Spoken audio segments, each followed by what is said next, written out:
Lord of the Mysteries, A Time Traveler in the Fourth Age by author Cai Yun Zhi.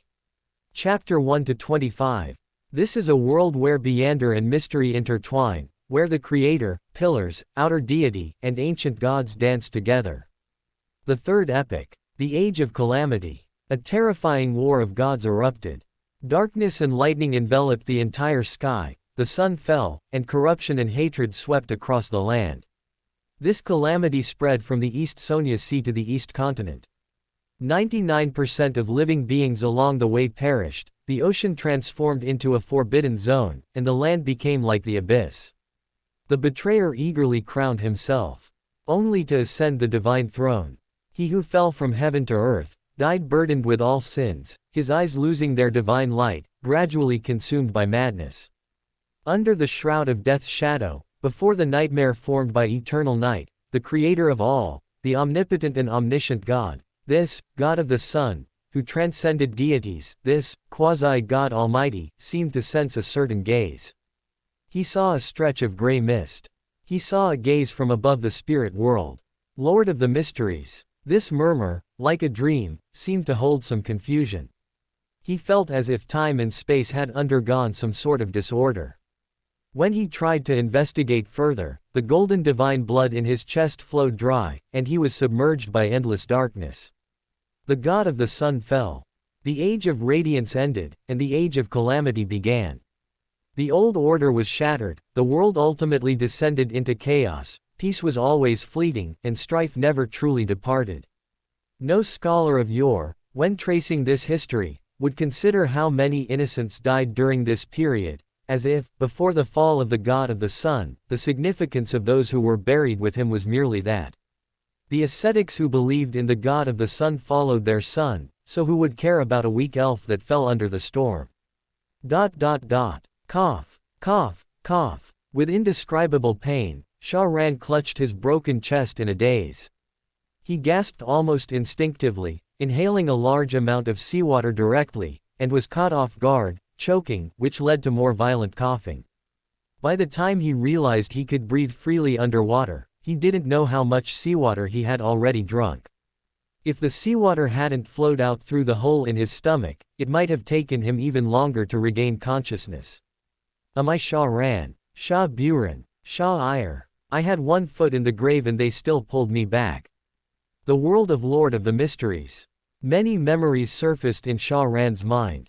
In the Lord of the Mysteries worldview, Earth has 22 divine pathways, and there are also some outer deity pathways in the cosmos. Each divine pathway has a complete ladder of ascension from sequence 9 to sequence 0. Sequence 4 steps into the realm of demigods, and sequence 2 is known as an angel, referred to as a subsidiary god in ancient times. Sequence 0 is a true deity. A sequence 1 archangel controls a uniqueness, which symbolizes divine authority. If they collect 3 meander characteristics of sequence 1, then they are qualified to become sequence 0. Above sequence, there are outer deity. In addition to mastering the corresponding divine pathway, one must also integrate a sephira that represents certain symbols of the universe. The closest to an outer deity on earth was the ancient sun god. He inherited the legacy of God Almighty, one of the 3 pillars, and was connected to the Sephira Chaos Sea from birth. He eliminated the ancient gods of the second epoch, recovering and mastering the 5 authorities of Sun, Storm, White Tower, Visionary, and Hanged Man. He was the closest existence to an outer deity on earth, and also the last potential candidate to become the second-generation God Almighty. But the first-generation God Almighty didn't die completely, so the second-generation heir was tragic. The ancient sun god fell. Storm, Sun, and White Tower gained new masters. As Sauron recalled this information, his bruised and cold body gradually warmed, and the blood that had long drained from his severely damaged body surged forth again with the beating of his heart. He twitched the corner of his mouth and gave a thumbs up to the gradually thinning gray mist beside him. Celestial worthy is awesome. God Almighty didn't die completely, and another pillar-level outer deity, the celestial worthy Lord of the Mysteries, evidently didn't die completely either, leaving behind contingencies. So I'm not reincarnated, but transmigrated. Damn it, it's fine that I'm the second one, And I'll endure not starting as an angel, but couldn't you have precisely placed me on one of the celestial worthies' 3 pathways? If it's not the celestial worthies' pathway, how can I use the celestial worthies' Sephira? How can I go to the gray fog space? After Sha Ran sorted out his thoughts, his nose tingled, and remembering he was in the sea, he gave up the idea of feigning a snort. In his previous life, Sha Ran had a happy family. Even after transmigrating to an orphanage, Sha Ran didn't care much. He even rebelliously named himself Sha Buran, planning to use his first life's experience to prepare early and avoid internal competition. Then the earth exploded. Sha Buran became Sha Ire, an innocent bystander caught in the crossfire. A Sequence 5 elf singer of the storm pathway, who tragically died in the face of the calamity. Did you do justice to my efforts of skipping grades and advancing in school? I only guarded the reservoir for a few days. My hard-earned fish. Sha Ire thought of the custom-made fishing rod set he had spent a fortune on, and how his wonderful laid-back life had once again fallen apart. He lost control of his emotions, so angry that his hair stood on end. So you're here to mock me? I didn't die, I'm truly sorry. He looked at the floating corpses and vengeful spirits that lingered at the bottom of the sea, affected by the power of the War of Gods. These undead, sensing the aura of a living being, gradually gathered around him. Do you all want to be my experience points? Sha Ire smiled. The combat experience from the elf's spiritual body fragments told him that these were all trash. A translucent, illusory layer of scales covered his body. His left hand manipulated the surrounding water currents to slow down the movement of these undead creatures, while his right hand condensed a bolt of lightning. Even though it was his first time facing such a situation, there was no fear at all. Perhaps influenced by the elf, Sha Ire was incredibly exhilarated right now. Fishing with explosives. The corner of his mouth curved slightly. His right palm, covered in illusionary scales, hurled the lightning from its center. The lightning, manipulated, exploded before it even hit its target, scattering into small snakes that spread along the surrounding seawater, looking exactly like a silvery electric net from a distance. These lightning bolts were quite effective against the undead. The floating corpses and vengeful spirits that were netted quickly turned into ashes. Sha Ire sensed the changes in the water flow, confirming that both the quantity and quality were within his manageable range. He waved his fingers as if playing a musical instrument, killing the attracted monsters nearby and familiarizing himself with the Beyander abilities mastered by the elf singer. The elf's memories and perception of ocean currents allowed Sha Ire to roughly determine his current sea area. East of the South Continent, southeast of the Sonya Sea, near the southern part of the Forsaken Land of the Gods. This location was already far from the center of the battle. The original Sha Ire probably never imagined that even though he was active in such a remote sea area, going to the most perilous environment, he would still be affected by the War of Gods. Such a battle, capable of destroying a continent, even the current gods have probably never seen a second one. After clearing out these undead creatures, which were less affected by the War of Gods and generally not strong, Sha Ire's gaze turned faintly to 3 directions. The nearest East Continent. The slightly more distant South Continent. The furthest North Continent. He couldn't go to any of them. The East Continent was already a dead land, the impact there was far more severe than in the sea. Even if at this point, the true god of the Hanged Man pathway, the true creator, might be active on the North Continent, land is not like the ocean. Even encountering a mad demigod-level creature would put Sha Ire in great danger. The South Continent, or perhaps at this time, death had not yet fully gained control, but the death of the ancient sun god would definitely help the god of the undead complete his promotion ritual to become death. It was just as dangerous there. The North Continent, this was the most dangerous. An elf had once produced an ancient god who wielded the authority of storm. Elves of the storm pathway, in the eyes of the new Lord of Storms, were remnants of the previous dynasty. The option of seeking out other elves was also not viable. Although Sha Ire believed in the celestial worthies technique, this placement should have combined the characteristics of the seer, marauder, and apprentice pathways.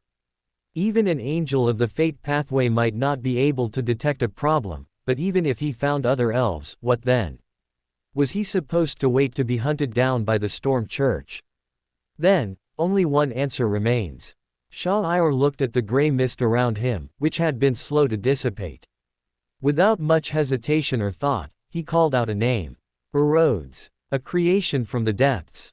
Hidden and prying eyes. A magic mirror that grants revelations and guidance. Eros. Shah-Ir, using the elvish language that allowed communication with nature, combined with his understanding of Eros, improvised a set of honorific names on the spot, most likely to point to the licking dog mirror. To increase accuracy, he used his spirituality to sketch a mirror in the water, based on the design drawings he had seen before his transmigration, with black gemstones inlaid on both sides as eyes. His actions seemed reckless, and in fact, they were, but he didn't regret it. This was already the lowest risk-profit plan. In the cataclysmic era, without cheats, transmigrators would die very ugly deaths. The birth of the magic mirror Eros was related to God Almighty, and its level was probably between a demigod and an angel. If he could get help from the magic mirror, he would be able to survive better in this Beander world. Elf, are you calling me? Soon, a faint light appeared in the dark ocean, and the surface of the water mirror, which Shah-Ir had sculpted by controlling water, rippled, and lines of silver-white elvish characters emerged. It is I. I have answered your question.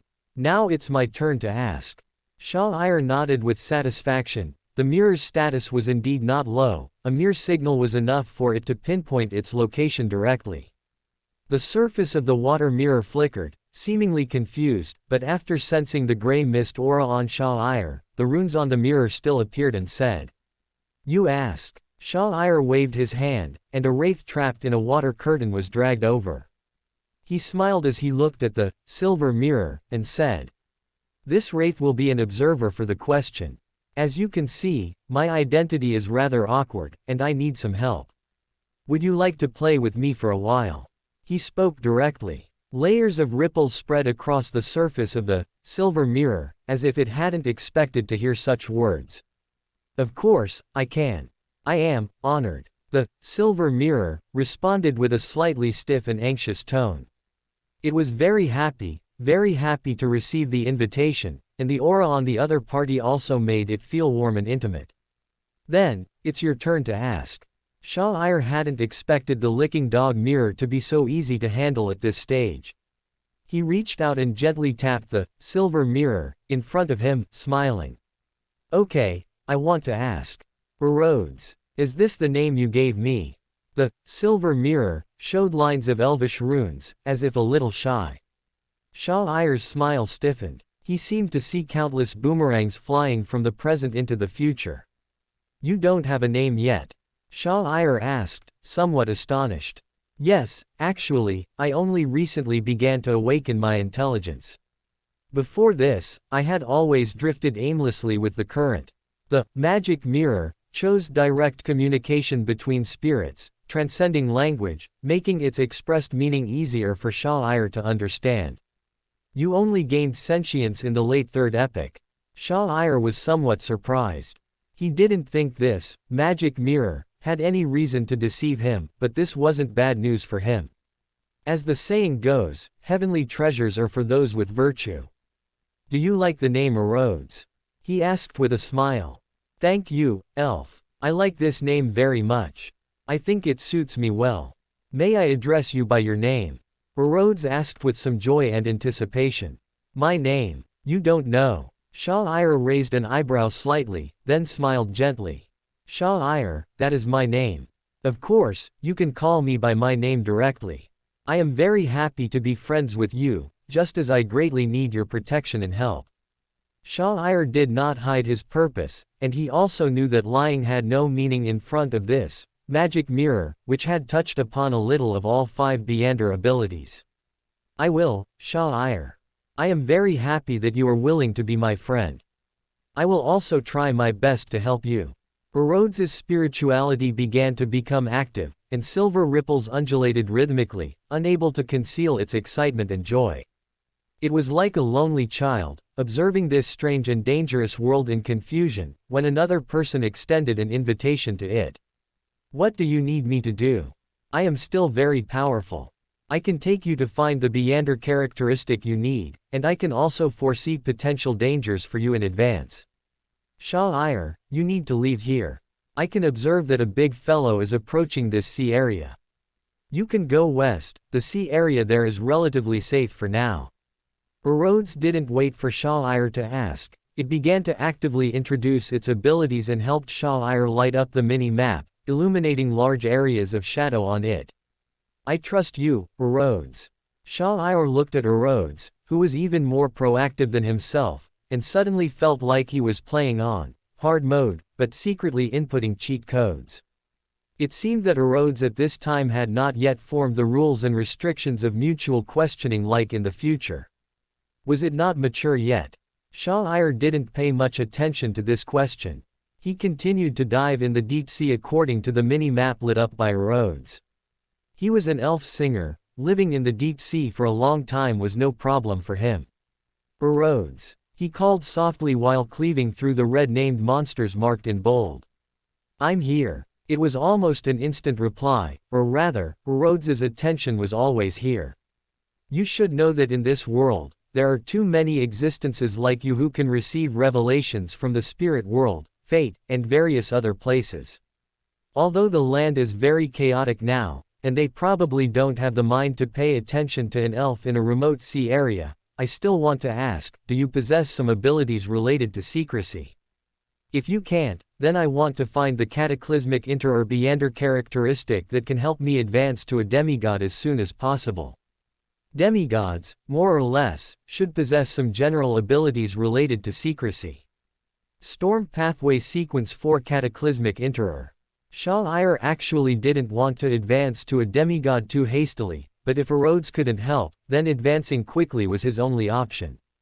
At least a demigod's basic attributes are relatively high.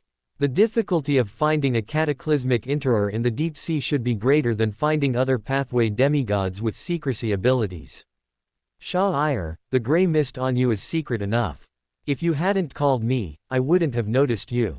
Eros felt that Shah-Ir might not yet know the mystery and power of that gray mist.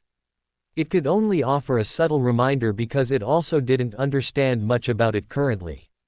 After seeing the magic mirrors hint, Shah-Ir lowered his head slightly, looking at the faint gray-white mist still surrounding him, feeling both fortunate and amused. Was this the unwillingness of the gray mist Saphira Castle after missing its target a second time? Did it still want to try and salvage the situation? Eros, I naturally know the miraculous nature of this gray fog, which is why I am even more afraid. This is also one of the reasons I dare not go to the land. Shah-Ir felt, if he dared to go ashore, what difference would the gray fog make whether it covered him or not? Would it make things even more imaginative? Shah-Ir, I can sense that what you truly want is not for me to provide a certain secret. You can speak directly. As long as I can do it, I will definitely help you. Eros was silent for a moment, conveying the message with some hesitation. It then quickly added, I absolutely did not pry into your heart. I can guarantee that, otherwise the gray fog around you would not be so calm. I can only sense that you seem to be struggling with some problem. Shah-Ir saw the overwhelming explanations, like a screen full of text, and even the silver mirror that seemed to be making things worse as it tried to explain. He said helplessly, Eros, you don't need to explain these. There's an old saying in my hometown, don't use someone you doubt, and don't doubt someone you use. Since I summoned you, I will trust you.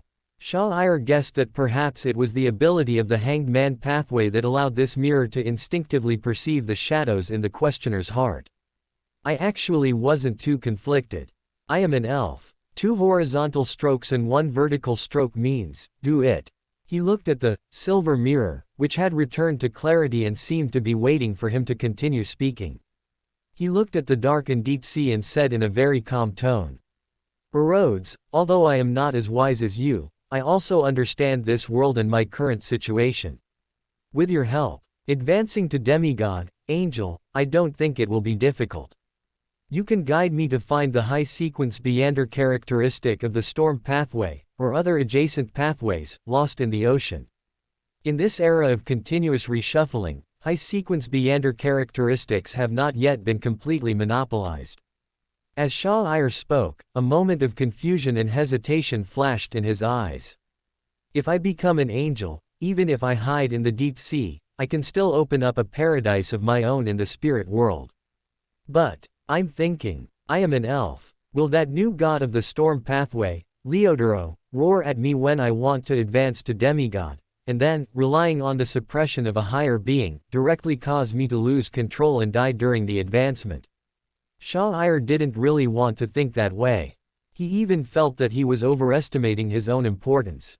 Leodoro wouldn't be so petty as to target a Sequence 5 hiding in an extremely remote sea region, would he? But would he really not? Should he trust the character of a betrayer? In the 5th epic, the primordial demoness began monitoring the entire demoness pathway from Sequence 7, and the hidden sage was willing to freely share the forbidden knowledge of resurrecting the dead with a Sequence 9 mystery prior. Although these are evil gods.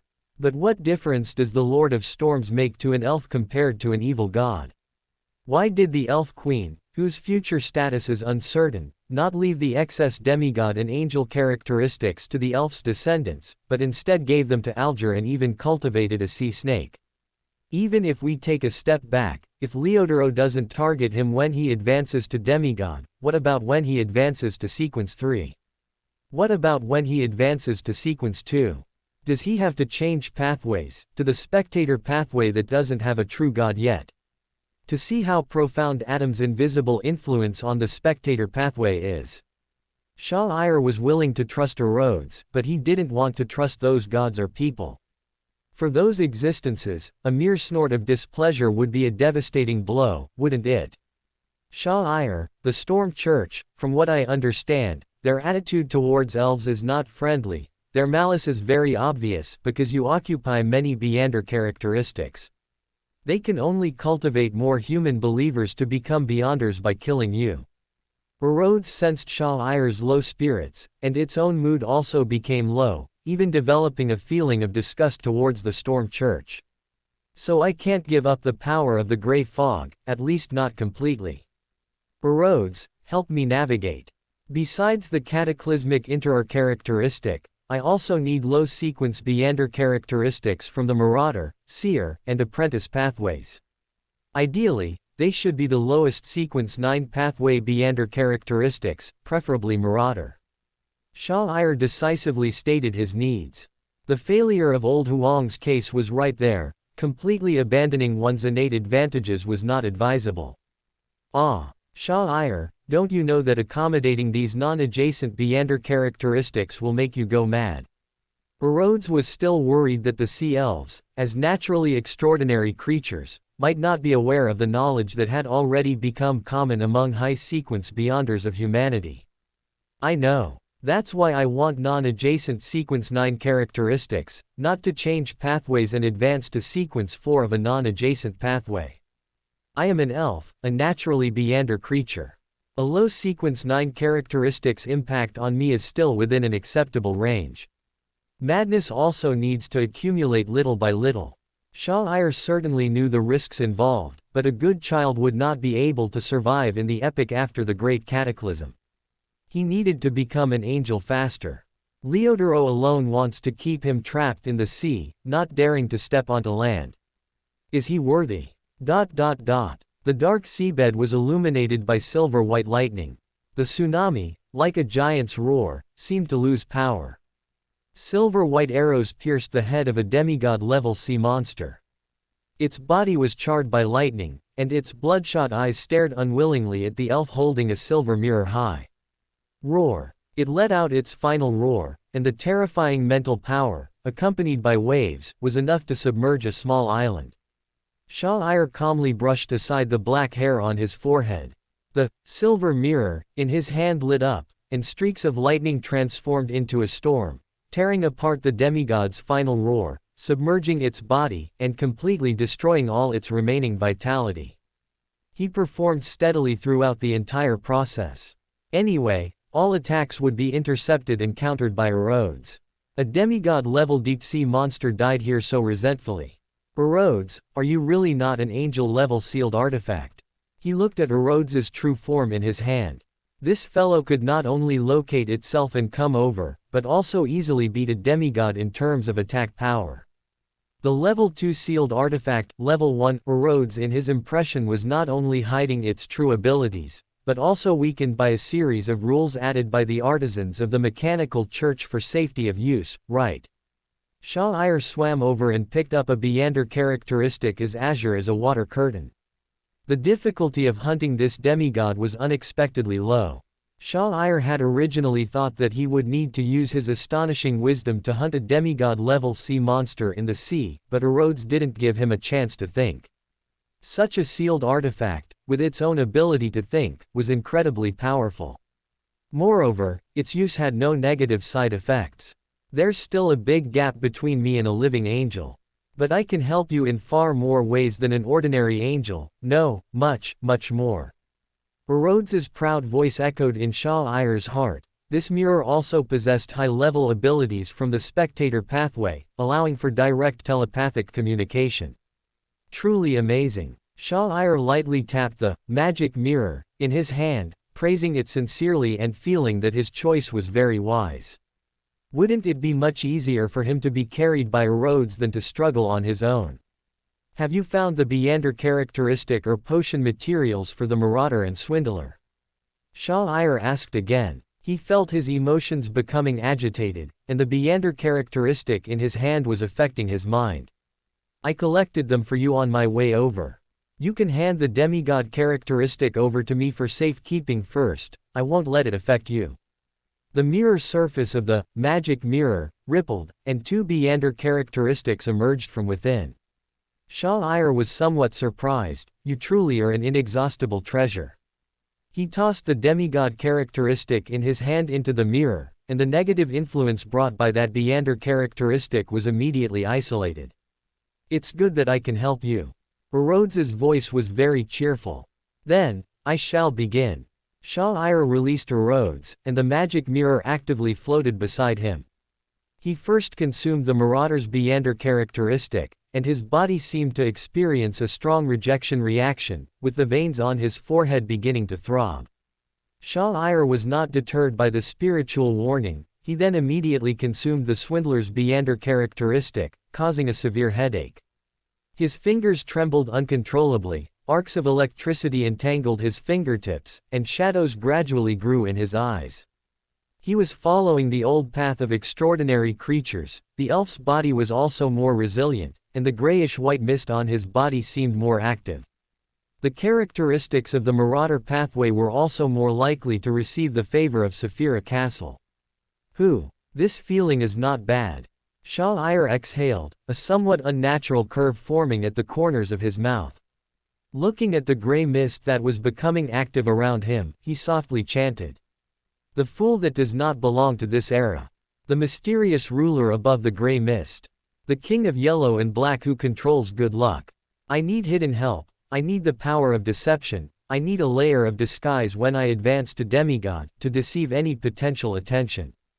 As he chanted, he outlined a somewhat complex rune in his mind, a luck-transferring rune Shah Buran had seen in an old book while fishing, before crossing over, and also his own luck-transferring ritual. The fool's honorific name was just incidental. At this time, Littlin was still hiding in the Hornassus Mountains and had not yet accommodated the fool's uniqueness, so this honorific name would not point to that fellow. What Shah-Ir needed was to use this period in the late Third Epoch, when the celestial worthy of heaven and earth for blessings' spiritual remnants were still relatively strong, to pray for help above the gray mist. This was something unimaginable in the Fifth Epoch. After Rosal chose the wrong pathway, the gray mist at that time did not give him much favor, and the gray mist's autonomy was almost non-existent. Buzz. The grayish-white mist began to surge around Shah-Ir, gradually transforming into a translucent veil that enveloped his body. Such a significant effect, such an obvious change, made Shah-Ir, who was about to chant the name, celestial worthy of heaven and earth for blessings, shiver and abandon the thought that might cause unnecessary commotion. Moreover, the power of the grey mist actually suppressed some of the madness within Shah-Ir to a certain extent. The undigested marauder and swindler Beander characteristics began to actively digest, respectfully giving up resistance, allowing him to better grasp this power. Love you, celestial worthy of heaven and earth for blessings. Shah-Ir saw the grey mist respond to him. He thanked it in his heart, then reached out to Eros for the demigod characteristic. This is truly. Eros found that it could not transmit its voice to Shah-Ir in this state. It handed over the Beander characteristic, and simple elvish text reappeared on the mirror surface. This is truly too shocking. In this era, not long after the god of the sun fell, aren't you already far more powerful than I know? How much of this is the influence of the Chaos Sea? Eros, be careful yourself. Shah-Ir reminded him. He consumed the cataclysmic Interer's Beander characteristic, triggering an underwater earthquake and tsunami as his advancement ritual. The surging waves broke the tranquility of the seabed, a large number of marine creatures began to flee in all directions, and a storm also began to rage on the sea surface. Eros drifted with the waves, collecting various information through the spirit world. This disaster in a remote sea area did not attract attention, because the entire world was full of disasters. The strong did as they pleased, and divine wars occurred from time to time. In the face of the tide of the era, the wave stirred up by an elf was so insignificant that it would not attract attention. Shah-Ir felt as if his spirit had merged into this tsunami. Without relying on Eros, he illuminated the entire map of the surrounding sea area. The wind and waves seemed to become his eyes and ears, and the tsunami felt as relaxing as if he were stretching his waist. He didn't know how much the grey mist had played a role in this advancement. Even after he successfully advanced, he didn't hear a cold snort from the Lord of Storms. After the waves gradually subsided, Shah-Ir merged into the sea and directly arrived beside the magic mirror that had been swept away by the storm. The grey mist on you is gone. Eros's voice once again echoed from the elf's heart. And this time, Shah-Ir was already able to cut off this telepathic communication. He already possessed a certain divinity. Shah-Ir took Eros to the surface of the sea. He summoned a water mirror, and in the mirror was a handsome young elf with waist-length black hair and slightly pointed ears. The faint grey mist that enveloped Shah-Ir was no longer visible, but he knew that this was because he had become a demigod. Even if he wasn't a demigod of the Go-San-Ja, three cautious pathways, the connection to the grey mist would naturally fade. And the luck-transferring rune he had meditated on spiritually during his prayer had not disappeared. Eros, it hasn't disappeared, it just exists in a different way. Shah-Ir smiled. After becoming a demigod, the mental burden brought by the Beander characteristics of the Marauder pathway, Sequence 9 to Sequence 8, was even smaller than when he was Sequence 5. Shah-Ir secretly breathed a sigh of relief. Is this a mutual attraction? He was unwilling to part ways with the grey mist, and the grey mist apparently hadn't fully accepted the failure of the second wrong toss, still willing to provide some care. In any case, this is much more cost-effective than going crazy as a parasite. Shah-Ir once again jumped back into the sea with Eros, heading towards the more remote deep sea. Before he could become a sword god of 10-mile slope and an angel on earth, he would never return to land. You previously said you knew the whereabouts of a calamity Beander characteristic. Is that accurate? He asked while diving in the deep sea. Accurate. This calamity Beander characteristic comes from an elf sub-god, but it was polluted by the underground, which is why the Elf King allowed it to be lost and did not retrieve it. Eros shared the information it knew with Shah-Ir. It had noticed this Beander characteristic because it was attracted by the underground aura. But you might also be polluted.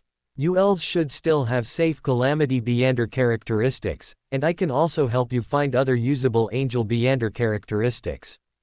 Eros wanted to help Shah-Ir find other safer Beander characteristics, but it had not been born for long. The reason it was able to discover the whereabouts of this Beander characteristic was because it was more sensitive to the underground aura. I will consider the elves' side. I need believers to advance to sequence 3, and I am also willing to provide some protection for the elves, but having an angel Beander characteristic as a backup is always good. Sha'ir found a place in the seabed where it intersected with the spirit world, opened up a living area, and then cast a fervent gaze at Eros. What's wrong? Eros was a bit at a loss. Spectator pathway, the Beander ability of virtual personalities, you should be aware of it, right? Sha'ir said with a smile. If Eros hadn't seen Sha'ir tear apart the sea monster that originally occupied this place and roast its 8 tentacles into skewers, it would have really thought its elf friend was very gentle. I know. You want me to help you separate a virtual personality. Eros first agreed, then the entire mirror looked at Sha'ir in a daze. It couldn't do that, it had never even thought of such a thing. It's very simple. I'll teach you. Since you've been in contact with the mirror world, you're not unfamiliar with the knowledge of mirror people, right? Right now, isn't there a mirror person on your mirror surface?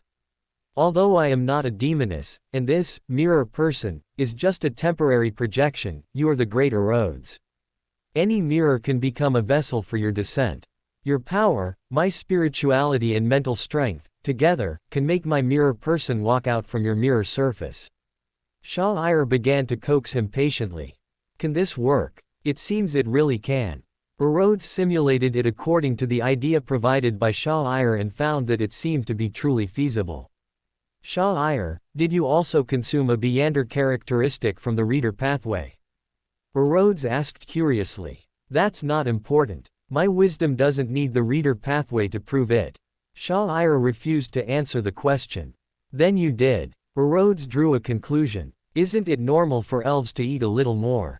We are not those white-furred monkeys on land, we don't lose control that easily. Sha'ir shrugged. Which elf only had one pathway? The elf queen and the god of luck, these two also consumed quite a few Beander characteristics from other pathways. Alright, let's begin. Sha'ir closed his eyes. A blurry human figure composed of lightning condensed in front of him.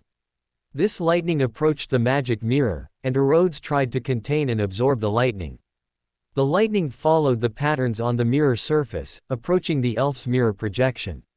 The Sha'ir in the mirror opened his eyes, and electricity flashed in his eyes. The projection in the mirror shattered, losing all spirituality. It failed. Sha'ir let out a soft snort, feeling uncomfortable from the loss of both his extended spirit and spirituality. Sorry, Sha'ir, I didn't use my power in time to stabilize your mirror projection. Eros responded apologetically. It's okay. Succeeding on the first try would be abnormal. Our direction is correct. You are the most important. Only you can provide a safe shell for my outward projected spirit. Sha'ir didn't mind. His emotions were still stable, and he had already seen the hope of success. It was basic for a storm pathway demigod to integrate their spirit into a sea area. He just needed to treat Eros as the sea now. Let's continue. Sha'ir began to try again and again. After an unknown number of failures, he was finally able to stably preserve his spirit and spirituality on the magic mirror surface projection. Sha'ir curiously observed the mirror world. This was still the mirror world sealed by Eros, otherwise, if it wandered around the mirror world, it would quickly appear in another place, right? Sha'ir, although we succeeded, if your main body is too far from my main body, your mirror person will still revert to a normal projection. Eros reminded the Sha'ir in the mirror world. It also used its own power to give this mirror person a blessing, allowing the mirror person to collect and view information and images it was interested in through its power in the spirit world. I know. Of course I know. The Sha'ir outside the mirror slowly said, I am not a marauder, a seer pathway demigod, I cannot split myself. But that doesn't mean I'm powerless. He looked up at the sky. Even the crimson moonlight could not illuminate the gloom of the deep sea. He sang softly. The moonlit evening, the river wrinkles with autumn waves. A boat full of clear dreams pressing against the starry river. But there are nightingales, their sad songs unknown to anyone. I know the green mountains play the river. I only know the green mountains know the river's joy. Playing the zither for people, no one knows my joy. Shah recorded, "No me," into his mirror projection. A smile curled at the corner of his mouth, his singing melodious. Using Erod's power, like making a charm, he preserved the demigod's song. Erod's listened quietly. Its silver mirror surface reflected the free and unrestrained elf. When the singing stopped, the elf in the mirror seemed to be full of power. It meditated, activating the charm, communicating with the gray mist. A crimson light flashed, and the projection in the mirror blurred, first disappearing, then re-reflecting a normal projection. It seems, it succeeded. Shah blinked at the magic mirror. It seems, it succeeded. A blinking emoji appeared on the mirror surface. The gray mist space really doesn't mind him being forced onto the storm pathway. Shah didn't know how much Erod's help contributed to this success, but being able to maintain some connection with the gray mist was a victory. Welcome to Fanfic Audiobook, your go-to place for immersive audiobooks. If you enjoy the content, don't forget to like the video and subscribe to our channel for more amazing stories. And please support the author by link in description. Shah's eyes flashed deep red. After successfully sneaking into the gray fog space, he was still a little confused. Obviously, he didn't expect that he could really come up, and it seemed that there was no use coming up.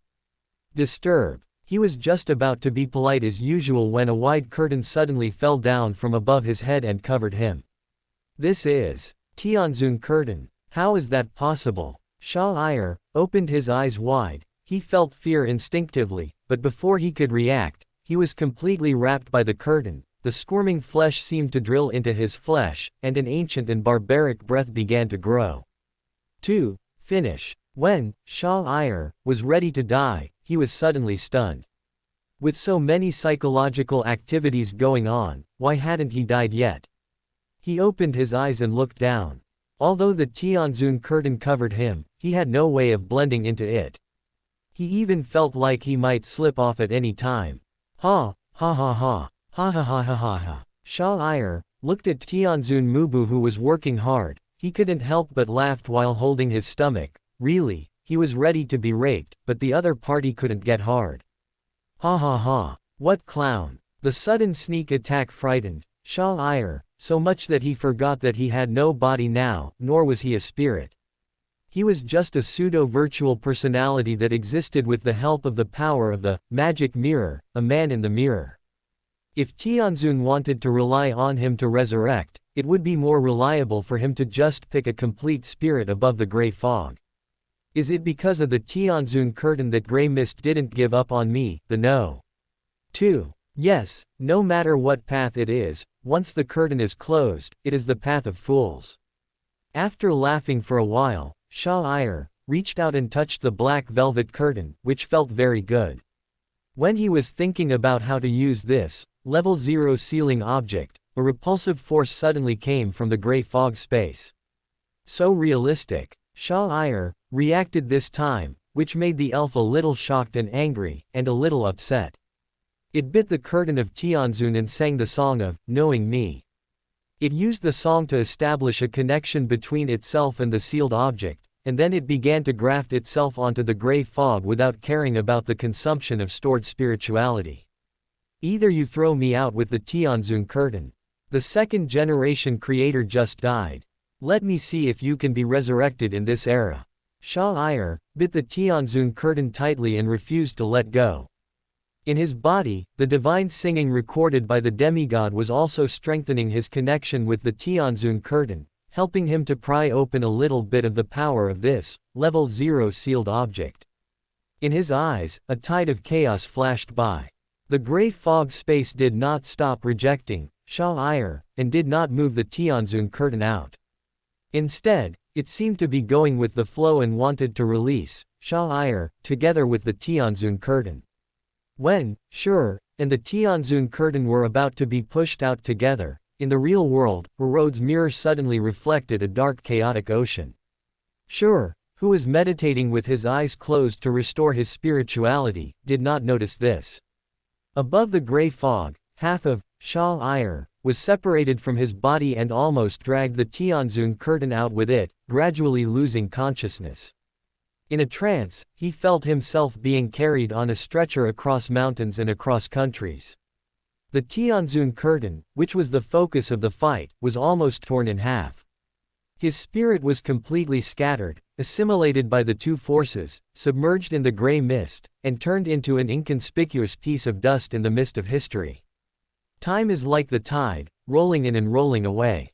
When Shah Baran regained consciousness again, it was as if he had just had a nap. The fragments in his dream were extremely messy and long, but as he woke up, they all turned into bubbles. The more he reached out to grab them, the more he could only see the bubbles shattering. How long have I slept? Didn't I want to sneak into the gray fog? It only remembered that it tried to use Erod's power to transfer its spirit to the virtual personality, and then see if it could climb up the gray fog. Is this a success? Where is the Tianzun curtain? Shah Bu ran, looked at the empty gray fog. It looked around and did not find the extremely precious curtain. Is it on the second floor? It walked towards one direction instinctively, wanting to step onto the stairs of light and go to the second layer of the gray fog to take a look. However, when it reached the place where the stairs of light should appear in its memory, nothing appeared.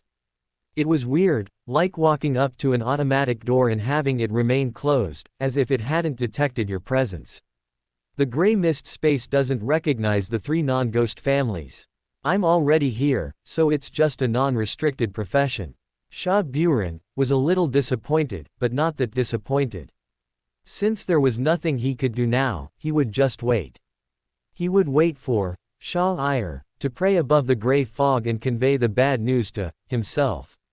Then he could consider returning with his memories. Sure enough, among the crimson stars in the sky, a crimson star was constantly twinkling. So anxious. It smiled, reached out and touched the crimson star, but there was no response. I knew you were going to do this. Shah Bu ran, made an accurate prediction. It chose to sneak across the river, so it naturally made a plan. It is magnificent and majestic, and the visitors laugh at me. Whatever I say, everyone can get it. As soon as it had a thought, the elven BGM, No Me, started playing. This song was carefully prepared by it. Every elven singer has different singing effects due to their different characteristics. When they reach the demigod level, they have a more thorough grasp of the power of singing. The main extraordinary ability of Shah Ayr's song is to establish a spiritual connection with the target. While playing the background music, it turns into a lucky charm and flies into the constantly flashing crimson stars. This was its purpose, to use the singing to establish a connection with the crimson star that symbolized itself, and then to use this mirror body created by the power of Eros, in conjunction with part of its own spirituality, divinity, and mental strength, to transform into a lucky curse that flew into its own crimson star. In this way, it will still have the opportunity in reality to contact the lucky rune above the gray fog through its own lucky rune, and leave a small back door for itself above the gray fog. After Shah Bu ran, turned into a lucky rune, the gray fog that had previously ignored it finally reacted. The lucky rune seemed to have a certain connection with the gray fog space, so the charging and maintenance of this small backdoor also had the most basic guarantee. This afterimage from thousands of years ago, after fulfilling its own obsession, returned satisfied to its starting point. After it left, the gray fog space returned to silence. It was unknown how long it took before this space welcomed a new visitor. 5th Era, June 28, 1349, above the gray fog. What's going on? Zhou Mingrui looked at the gray fog flowing like water and the deep red stars, of varying sizes, not knowing where he was. At this moment, he saw a deep red star that was constantly shrinking and expanding, as if it was flickering. Out of curiosity, he touched it. The Third Age, the Age of Disaster. After the catastrophe, Shah Ayr left a back door above the gray fog, and he returned to the elves' gathering place.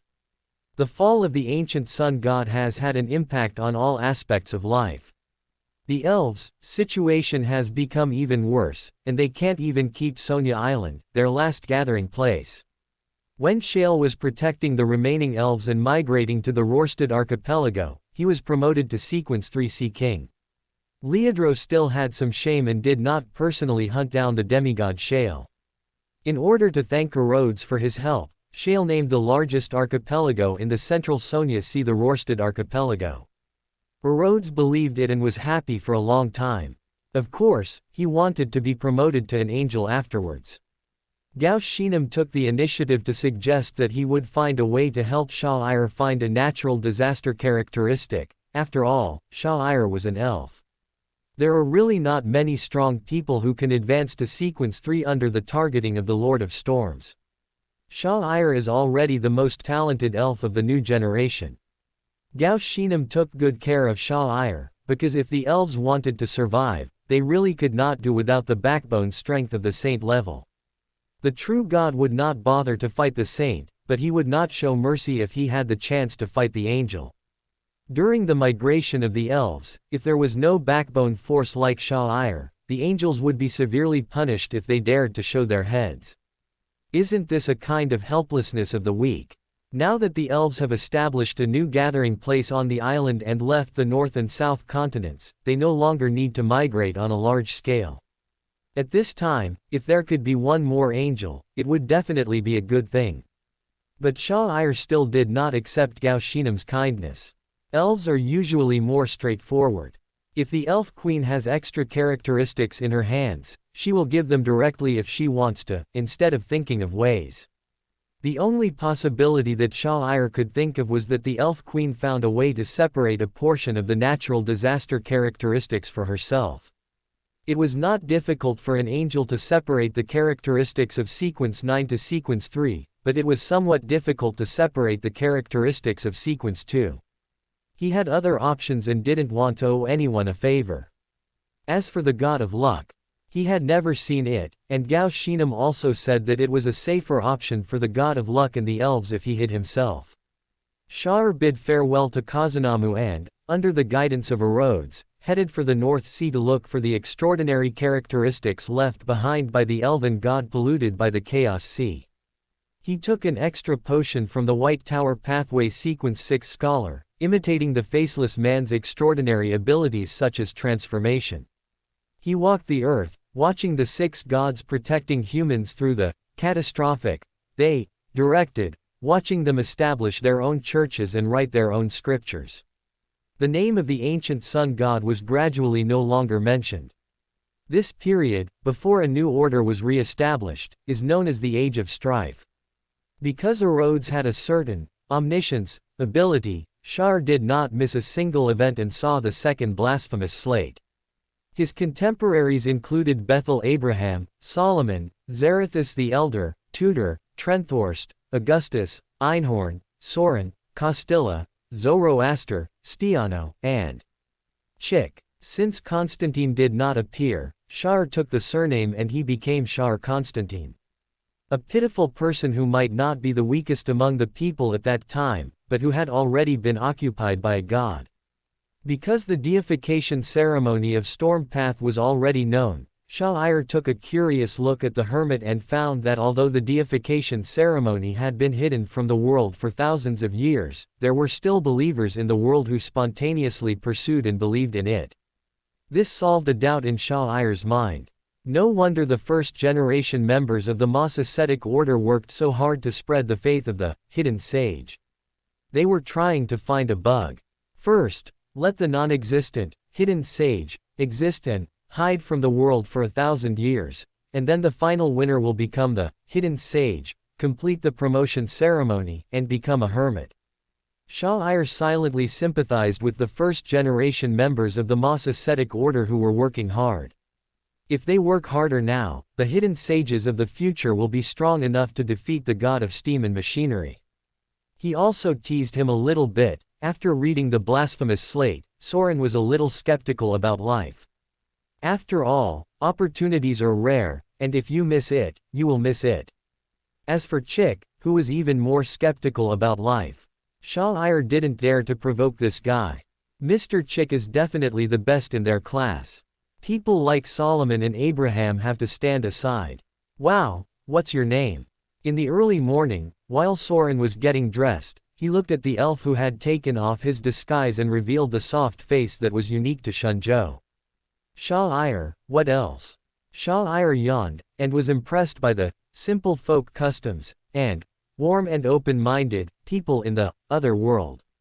Shale Constantine, I remember that. You didn't give me your extra extraordinary characteristics. My children must inherit my hunter path in the future. Soren turned over and rode on Sha'ir, looking down at him. Even though he had not grown up yet, he could still see some of the demeanor of a future conqueror. No, if you don't like it, why should I do such a thankless task? Sha'ir looked at Soren and found it difficult to combine this spirited young girl with the stereotype in his memory. Oh, is this too much for you? It's really useless. Soren shook his fiery red hair, leaned down, got close to the elf's pointed ear, licked it, and deliberately dragged out the tone to provoke. What if you give birth to a daughter? Sha'ir imitated Soren and drew out the sound. Shut up, I must be giving birth to a boy. Do you know what a woman's intuition is? Do you understand? Soren seemed to have hit a sore spot. She looked at Sha'ir viciously and crushed the elf hard.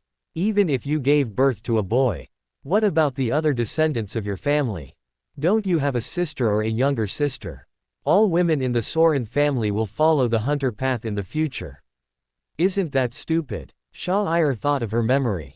It seemed that Soren was the heir born to her sister, and she always considered herself a woman in her heart. Suddenly, her eyes looked at her in a subtle way. Constant. The huntress's hair looked like it was on fire, and she didn't even call out Sha'ir. Constantine. A powerful roar from a woman. As far as Sha'ran could remember, the last time he used such a tone of voice was from his mother. What about Bu-er?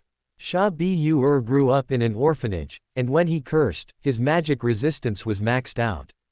When I was looking at the blasphemous slate, I took a look at the secret peeper's path because the elves had already mastered the storm path. We don't have enough time, so we can only use sequence 9 to sequence 4. Do you want it? Sha'ir saw that the Reaper was just provoking her and had no intention of plotting against her, although it was more likely that she knew that plotting against her might backfire, but that was enough. You only memorized sequence 9 to sequence 4. Do you think I believe you? Soren raised his eyebrows. She had memorized one path, but this elf only remembered sequence 9 to sequence 4. This shows that his attention was focused on other avenues at the time. Do you want it? Sha'ir knocked on Soren's forehead, and the crisp echo showed that this was a good melon. You bastard. I want. After being hit, Sauron decided to fight for this incomplete way to spy on secrets for his sister, thinking that since he had been hit, he might as well take it for granted. Put your ears closer. Sha'ir hooked his finger and said. Don't go too far. You're going to die. Soren covered his bitten red ear, and she bit back without giving in. Shun Yi, don't bite. I'll tell you this time. Sha'ir and Soren were playing around. Sha'ir told Soren the formulas and rituals of sequence 9 to sequence 4 of the Peeping Secrets path that he had seen, and he also discussed with Soren the apotheosis ritual of sequence 0 of the Hermit path. You have sequence 9 to sequence 4, and then you jump to sequence 0. Are you kidding me? Soren looked Sha'ir up and down. This guy really should not know the missing part of the Hermit's path, otherwise he would not have mentioned the Hermit's ceremony of apotheosis. Wouldn't he be getting himself into trouble by saying this? If this is true, isn't it even more bizarre? If you have the time, why don't you just remember sequence 3 to sequence 2? Why do you just waste time parsing the sequence 0 part? Do you know what the point is? Is it to add interest? I am happy to do so. Sha'ir's words made Soren feel a little suffocated. Okay, I'm leaving now. See you next time. You should be Mr. Soren, right? Actually, if you don't like it, you can cut it off. Sha'ir was halfway through his words when someone suddenly caught him. He turned his head stiffly and saw the red-haired girl smiling sweetly and asked. Really? It's fake. Our bodies and hair are given by our parents. We should not damage them easily. Shah-Ire originally wanted to continue to play tricks, but flames began to appear on Sauron's hands. He simply stepped back to keep a safe distance, then put on his robe, turned around with a sullen face, and walked away. Don't you elves like skewers? Is my technique wrong? Sauron followed behind Shah-Ire and asked with a smile. You have a really vicious tongue. Shah-Ire didn't look back, he just said with a twitch of his mouth. Is it sweet? Sauron didn't care. She asked lightly while fiddling with her nails. Depend on. Shah-Ire said nothing, but just quickened his pace. When I think about wasting another 12 months to become a demigod, I feel sad. This amount of time is enough for me to digest the Iron Knight in advance. Sauron's somewhat resentful voice sounded. Shah-Ire stopped, turned around and looked at Sauron and said, if you find it troublesome, I'll help you find a demigod characteristic of the witch path for free. Forget it. Such an awkward way is not suitable for me. Just wait and see. I will become the best hunter.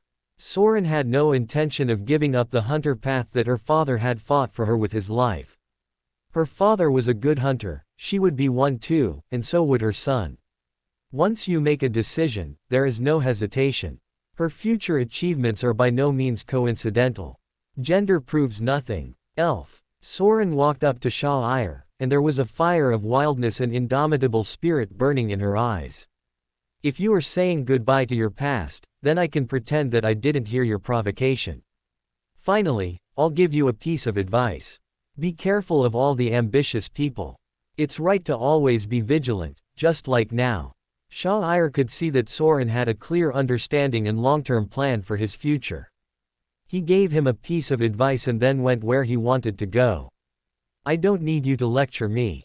By the way, you are the one who should be more careful. If you don't put on your hood, the Storm Church will see you and rush over to get you, right? Sauron saw the elf put on her hood obediently. She turned around in a good mood, humming a little tune and walked in another direction.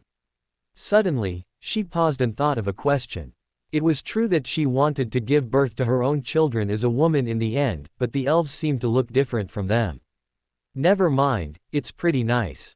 This question did not bother Sauron for long. Her frown relaxed and her steps became lighter. On the other side, Shah-Ire brought Eros back to the sea. The purpose of this trip had already been achieved. The natural disaster characteristics were in Eros' mirror space. If there was no such premise as a guarantee, Shah-Ire might not dare to join in the desecration of the stone tablet. It's not that he didn't dare, but there was no need to take the risk. In fact, there were many people who saw the desecration of the stone tablet, not just people like Sauron, but they were all dead. Taking risks always involves risk. Do you like that huntress? Eros asked. It thought that it was locked up in the dark room because of that woman, and Shah-Ire must like it. I don't hate it. Shah-Ire tilted his head and thought for a moment before speaking. If you like, shall we take her back? Eros proposed again that he didn't think there was anything wrong with it. In this era, the strong have more and the weak are at the mercy of others. This is the truth. No, that's boring. Shah-Ire shook his head and refused. He might even turn to Sauron in the future. Although it's unlikely. What about that woman's child? When she's born, we'll take her home to raise her. Eros saw that Shah had no interest, so he proposed again. Puff. If Sauron heard it, she would be mad at you. Shah-Ire couldn't help but laugh. You don't mind? Eros asked in surprise. What do I care? Sauron will take good care of it. You can also pay more attention to it. After a few generations, just let it go. Shah-Ire said so, but when he thought of Huang Dao's great achievements, he still had some subtle feelings in his heart. But never mind, it is still unclear whether he can survive the Fourth Era. After returning to the sea, Shah-Ire planned to continue studying the Grey Fog. He had no choice. In the Fourth Era that was about to begin, all 5 families were doomed to have no future. This path was not feasible. He should find a way to transfer to the 3 Gwei families as soon as possible. This way, the probability of surviving the Age of Gods is greater. The shadow he left in the magic mirror began to chant the name of the fool. A fool who does not belong to this era. The mysterious master above the gray fog. The yellow and black king who controls good luck. I want to see your great kingdom of God. Please open the door. After reciting Shah several times, there was no response from Source Castle. It cannot be said that there was no response, because the back door he left was still there. He wanted to make the gray fog respond to him through prayer. It was possible to use the power of the gray fog to create some talismans. He could use his own luck runes to remove some potential pollution. Yes, Shah hadn't discovered it before. It turned out that he was hiddenly polluted when he woke up in the ruins of the God War. No wonder it was so easy to call Eros. Is it just that the Chaos Sea's hand is so long? Amanases, didn't you pollute it by the way? Shah was somewhat numb. He knew that he, a Sequence 3C king, could not go up to the gray fog space. Even if he took some extra low-level characteristics of the wrong path, he could not go up. However, his separated spirituality should be able to go up. Erod's power stabilized the projection in the mirror, and his own spirituality was the core. Didn't he successfully sneak across last time? Why not this time? Has this bug been fixed? How do you explain the fact that Saphira Castle has failed to launch its weapons several times in a row? The original god is dead. Can Chaos C still install new virus plugins according to the bug repair progress of Saphira Castle? Who is the upper pillar of the wrong path? It's so annoying. It feels like being in prison. Sure, could sense that C King had gone out fishing, and his virtual personality had to try the login password again and again. He even tried Klein's luck-changing ritual, from Fusheng Xuanwang Tianzun, to fool who does not belong to this era, repeating it like a parrot. Even Erodes was tired of it and cut directly to the sea to watch the elf fishing. He had to continue trying various login passwords here. What he didn't know was that he was in prison here, and the message prompts above the gray fog were already 99+. When Zhou Mingrui saw the deep red star that kept flashing and flashing, as if carrying some kind of strong resentment, his modern obsessive-compulsive disorder kicked in, and he couldn't help but click on it. After ordering it, just when Zhou Mingrui felt a little regretful, nothing happened. The only change was that the shining crimson star didn't light up anymore. Zhou Mingrui looked left and right to confirm that nothing happened. For a moment, he didn't know whether to be thankful or disappointed. Then he noticed the crimson stars nearby that were not twinkling. He curiously stretched out his claws and tapped them. He thought, if the bright ones were not lit after tapping them once, then if they were not lit again, then these ones that were not lit should not have any reaction, right? Could it still burn? As the saying goes, if good things don't come, bad things will come. Zhou Mingrui just touched it lightly, and the crimson star suddenly burst into dazzling light, as if some kind of dreamy flame was ignited at his fingertips. He was startled, and his hand shook, and he accidentally touched another crimson star, which also lit up. I can still rescue it. This sudden change scared Zhou Mingrui, but he thought of the experience with the first crimson star. If he pressed it again, the light of these crimson stars should dim. However, before he could grit his teeth and take action, a string of elven mumblings flooded into his mind. Zhou Mingrui couldn't understand it, but his brain was directly hit by the 99+ voices playing at the same time, and went blank. These prayers should have been in a certain order, but there seemed to be a network delay, or some kind of plug-in was loaded for the first time, causing all the voices to surge up at once. The sounds were noisy together, like a devil's voice piercing his ears, and Mr. Fool, who was entering the gray fog space for the first time, was controlled on the spot. It was not until 3 fuzzy projections appeared above the gray fog that he gradually regained consciousness. In the mirror world, Shah, who has transformed the mirror world to project a blue ocean, holds a fishing rod and looks at the 3D ocean where no fish will be caught. The initial enthusiasm for trying has turned into a lazy effort. Open sesame, oolong out of the hole. Balala energy, the little fairy changes all over.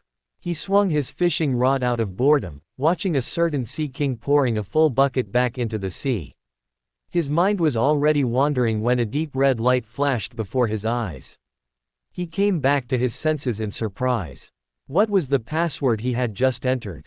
Above the gray fog. Sir, where is this? What do you want to do? After Shah-Ir regained his sight, he heard these two voices. There seems to be something wrong. He looked at the two people who were talking. Through the gray mist, he vaguely saw a petite blonde girl and a man with dark blue hair that was as messy as seaweed. This familiar sense of déjà vu made him look in the direction where the two were looking in horror and vigilance. There was a mysterious being shrouded in gray mist. Zhou Mingrui. Klein. Or. Tianzun. Dream. What language did they speak? Lonus. I haven't learned it. Want to learn on the spot. All I need is a spell that allows me to understand the language. Does the gray fog space also have an automatic translation function?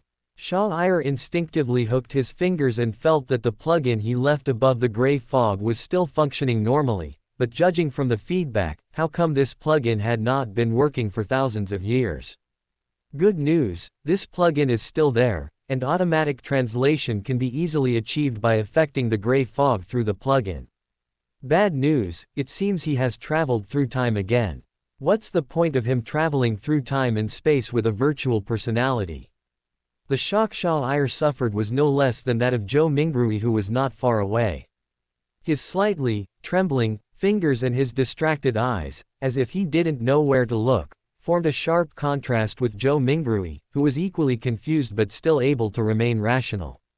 The one seemed to be frightened out of ignorance, and the other looked mysterious. The contrast between them was presented. Are they scared of me? When Zhou Mingrui saw the tall, slender girl with long black hair looking frightened, he immediately decided to increase the firepower.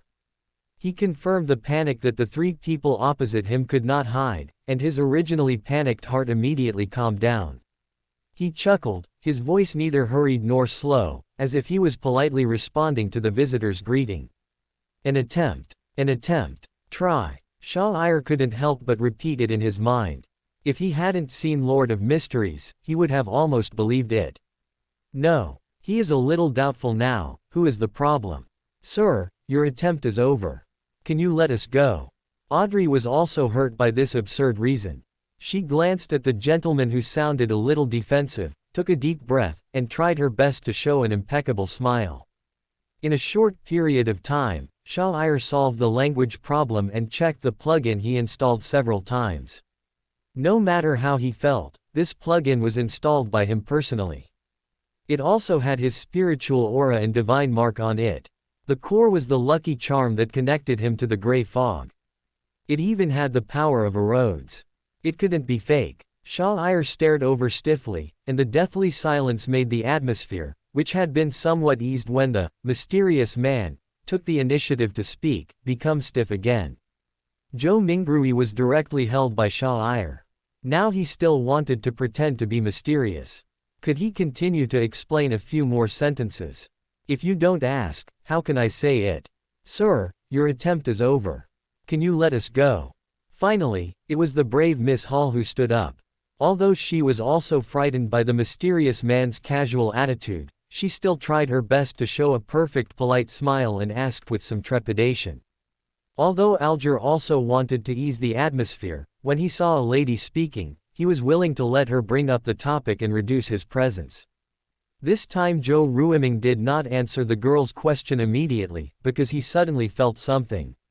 The three figures in front of him seemed a little illusory, like the projections of three crimson stars. He could clearly sense the connection between these people and the three crimson stars, and he also had a vague feeling that as long as this connection was cut off, they would return. When Zhou Mingrui gained some insights due to Shah-Ir's secret contact with the Crimson Star, Shah-Ir also gained something. That is, when he wanted to contact himself through the Crimson Star, what he saw was actually himself who was still at sequence 3. Where is my fifth age self? Did I wear it or not? Aren't they and I on the same timeline? That's impossible. How can different timelines appear in a world where existence is unique? Even if it really happens, this is above the gray fog. I should be able to use the crimson star that symbolizes me to observe myself in other timelines. Why is there only the sequence 3 me? Shah-Ir didn't understand, but he was shocked. If you formally propose, I can let you go back now.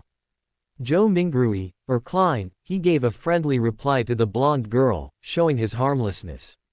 While he was speaking, Shah-Ir, who had a special structure and a higher status, could feel a kind of enchantment, no, closer to the charm plus eloquence of a wrong path sequence 8 scammer. This passive extraordinary charm played a role invisibly. Even though it was just a verbal explanation, Audrey and even the old hand Alger subconsciously tended to believe that these words were really credible. Is this the treatment given to Saphira Castle's own son? Can you dare to be more partial? Shah-Ir is now very suspicious, whether Klein's pseudo-personality at this time has reached the level of near God. So what should he do now? These 3 are complete spirits, except that he is a spiritual projection from the past. How should he interact with these familiar strangers? Is he pretending to be old or young? Compared to the 3 men who each had their own thoughts, Audrey's thoughts were much simpler. After calming down a little, she couldn't help but ask the gentleman present how she could become a formal Beander. How to become an extraordinary person? You ask me. Klein was stunned. He now felt that the feeling of being asked direct questions was not so pleasant. Was there a way to make them feel like they were facing an important person and be more cautious when asking questions? Is his current status still too low? On the other hand, Shah-Ir wanted to continue to try to see how much effect the backdoor he installed when Saphira Castle had no master could have now that Saphira Castle had a master. He recalled the buildings built by the giants before the destruction of the East Continent, combined with his own knowledge and some of the elves' private ideas, and actually materialized a magnificent giant palace. Huge stone pillars supported a broad dome, and directly below the dome, there was a long bronze table and 22 high-backed chairs. Wish come true. It's amazing. Klein sat at the head of the long table, rubbing the edge of the table inconspicuously and sighing inwardly. Ahem, my spirituality is at a loss. Shah-Ir held back his cough and unnoticeably hid his illusory right hand behind his back. He looked at the 3 members who were already seated, and then at himself who was still standing on the edge, feeling speechless. Before anyone noticed the problem, Shah-Ir moved over unnoticed, stretched out his left hand to pull open the second bronze high-backed chair on the left, sat down, and, hiding his illusory right hand, politely said to the blonde girl on the left. It's very simple. I'll teach you. This. Mister. What can you do? Audrey was a little surprised. If the gentleman next to her hadn't spoken, she would have thought it was a lady. After all, she had such long black hair. Although Audrey felt a little strange that the other party did not sit down immediately, there were too many things she didn't understand. She didn't even know how this giant palace appeared, and she almost mistook the other party's gender. It was impossible for her to care about such a small matter. The same was true for Klein. Compared to everything here, Shah-Ir's little thing was really insignificant. He quietly pricked up his ears and wanted to know about the Beander's affairs. Of course, it is recognized by mankind that the most orthodox way to embark on the extraordinary path is to take a look at the blasphemous slate. Shah-Ir shared this with everyone. It was the best option recommended jointly by Solomon, Abraham, Tudor, Truncest and others. His peers all said it was good. Forehead. The smile on the girl's face, which was originally full of joy, became a little forced. Klein chuckled in his heart. He knew what he was expecting. How could he hear any valuable news on the internet? It was all GG. This is indeed recognized as the most orthodox shortcut to the transcendental. No one would not want to see the blasphemous slate with their own eyes. But it has disappeared for thousands of years. Legend has it that it only appeared sporadically a few times after the cataclysm. Let's talk about something practical. Alger chuckled and withdrew his gaze from Shah-Ir. Alger regarded Shah-Ir's previous words as a joke to ease the atmosphere. In Alger's opinion, since this gentleman knew that it was a blasphemous slate, he must have some understanding of the extraordinary world. Moreover, although the robe he wore seemed simple, as a captain at sea, Alger could still tell that it must be made of some very high-quality fabric. Such clothes would never be worn by an ordinary person. You should be from Loan. If you want to become a Beander, you can directly join the 3 major churches. The automatic translation provided by Grey Mist was surprisingly effective. Alger heard Shah-Ire and Audrey speak in the same authentic old Loan flag Backland accent, and he didn't feel there was anything wrong with it at all. Gentlemen, I know, but I don't want to lose my freedom. Audrey was well aware of the official control over extraordinary people, and she didn't want to be noticed by the Night Watchers, even though they might not do anything to her. Major churches, extraordinary nobles, secret organizations, wild extraordinary people, there must be one that suits you, right?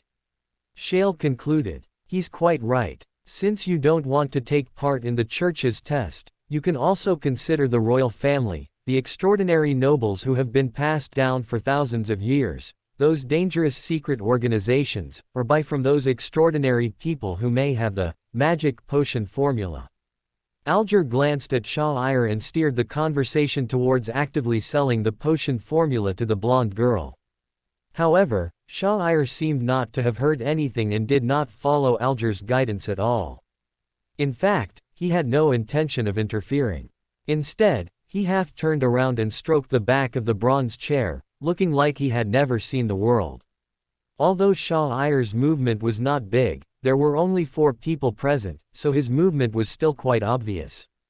The others also looked at the place where Shah-Ire was looking at, on the back of the chair, a mixed symbol representing secrecy and voyeurism. Isn't this the symbol of erodes?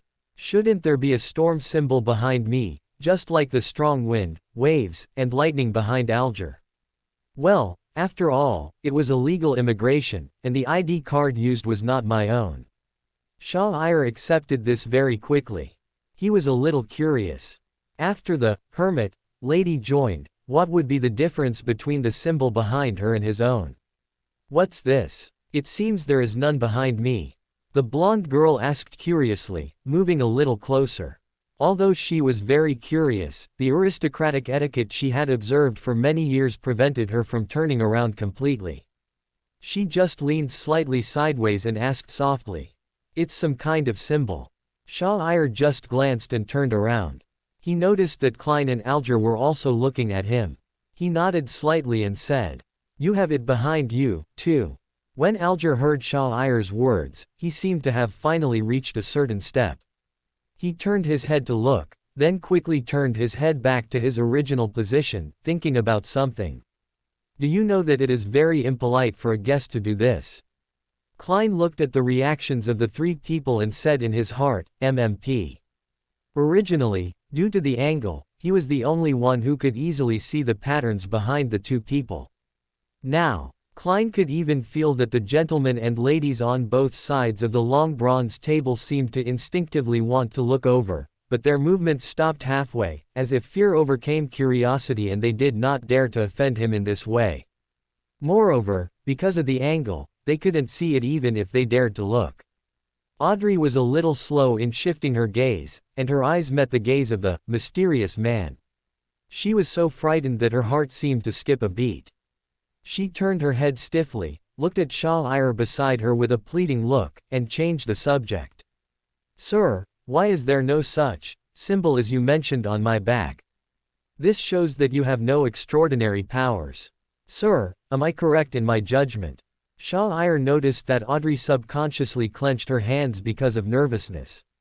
He reluctantly took over the conversation and looked at Mr. Fool who was sitting at the head of the bronze table. Can't you guys just chat about yourselves? I looked back and saw that you all wanted to follow suit. Shah-Ire suddenly felt that it would not be good for this party to be too formal, as anything they did would attract attention. Klein was even more helpless. What else could he do? He could only pretend to be indifferent and nodded slightly, pretending to be interested. Are you all Beyonders? I should have thought of it earlier. Thank you gentlemen for clearing up these doubts for me. Audrey heaved a sigh of relief when she saw that the mysterious gentleman did not pursue her offense. She took the opportunity to express her gratitude to everyone and looked at Shah-Ire with gratitude and apology.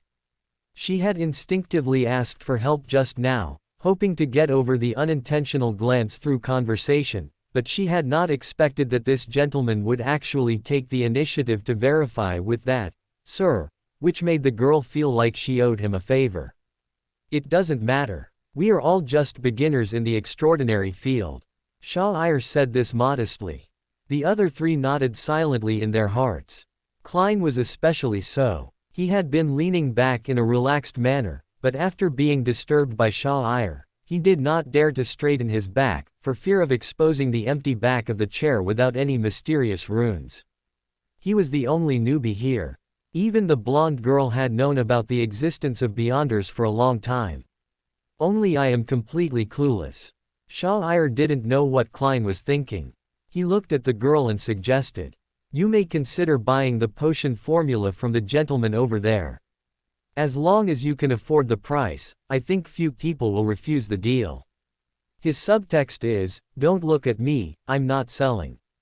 This time the tarot event happened too suddenly, and no one was prepared in advance, including Shah. What would be the use even if he took away Alger's business? When filling in the remittance address, does he have to fill in Klein's home?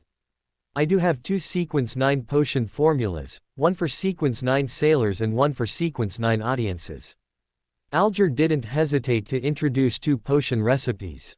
The abilities of sequence 9 Beyonders are quite average, and most of them can tell what they are enhanced for just by looking at their names. Klein and Audrey listened with great interest. Sailor was very interesting, and Audrey praised it highly. She also knew that its ancient name was Sea Dweller, but the girl still chose the inconspicuous audience immediately. Shah, who witnessed all this, felt somewhat relieved. It seemed that this girl had been smart since she was young. What was the use of Sea Favorer? Doesn't it enhance strength? Doesn't it enhance balance? Doesn't it add phantom scales that can resist damage and prevent mosquito bites? Isn't it a spell-like ability that grants short-term underwater breathing and freedom of movement underwater? What is the use of this Sea Dweller?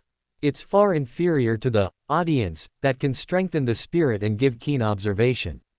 After Shah compared the basic values of the Sea Followers and the audience, the corners of his mouth twitched slightly. It turned out that the early storm path was so strong. He started at sequence 5, and had never really thought about how lower sequence Beyonders would fight. That's not right. Storm path isn't strong in the early stages, it's always strong. A certain dual-path true god who held the blasphemous slate and herded the uniqueness of error did not gain much advantage in his first challenge to the Elf King. So the problem is still because of the shame of the tyrant. So what do you think, Leodro? When Shah thought of the Storm Lord who was still a crab and walking sideways in the age of conflict, he felt a sense of being unappreciated and born at the wrong time. It's very worrying that the old players in the storm are occupying the positions and suppressing the newcomers. We can invite this excellency to witness our transaction. I'll give you an address once you get the ghost shark's blood. Alger learned how to fleece the fools without any instruction. "May I, Your Excellency?" This sequence 8 angry citizen stood up and made a request to the gentleman sitting at the top seat. "May I, Your Excellency? What should we call you?" Audrey also stood up, lifted her skirt slightly, and performed a standard kneeling salute. Shah, who was sharing what he saw and heard at the Tarot Club with the Age of Conflict through the Crimson Star, was only slightly stunned, and the other 2 stood up.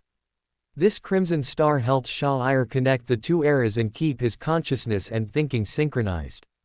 Shah looked at Klein silently, feeling that he had nothing to do. Then he saw Klein tapping the bronze table with his fingers. After applying enough pressure, he retracted his palm, crossed his fingers, rested his chin on them, and said in a controlled tone, "You can call me." A natural pause. "Fool." Shah witnessed the whole process. He retracted his gaze, lowered his eyelids, and looked down at the strange patterns on the bronze table. "Well, the shape of this stripe is really nice, like the waves, with an elf style." "Fool." Times 2. The simple name stirred up ripples in Audrey and Alger's hearts. They inexplicably thought of mysterious, powerful, weird, and other positive adjectives. I am also a wise man. Shah pursed his lips. The more he looked at the patterns on the long bronze table, the more pleasing it seemed to him. A little thing. You guys continue. Facing the two people's respectful requests, the fool raised his right hand and responded with a smile. Alger sat down again, looked at Audrey and said, "The address is the Warrior and the Sea Bar, Pelican Street, White Rose District, Pritz Harbor.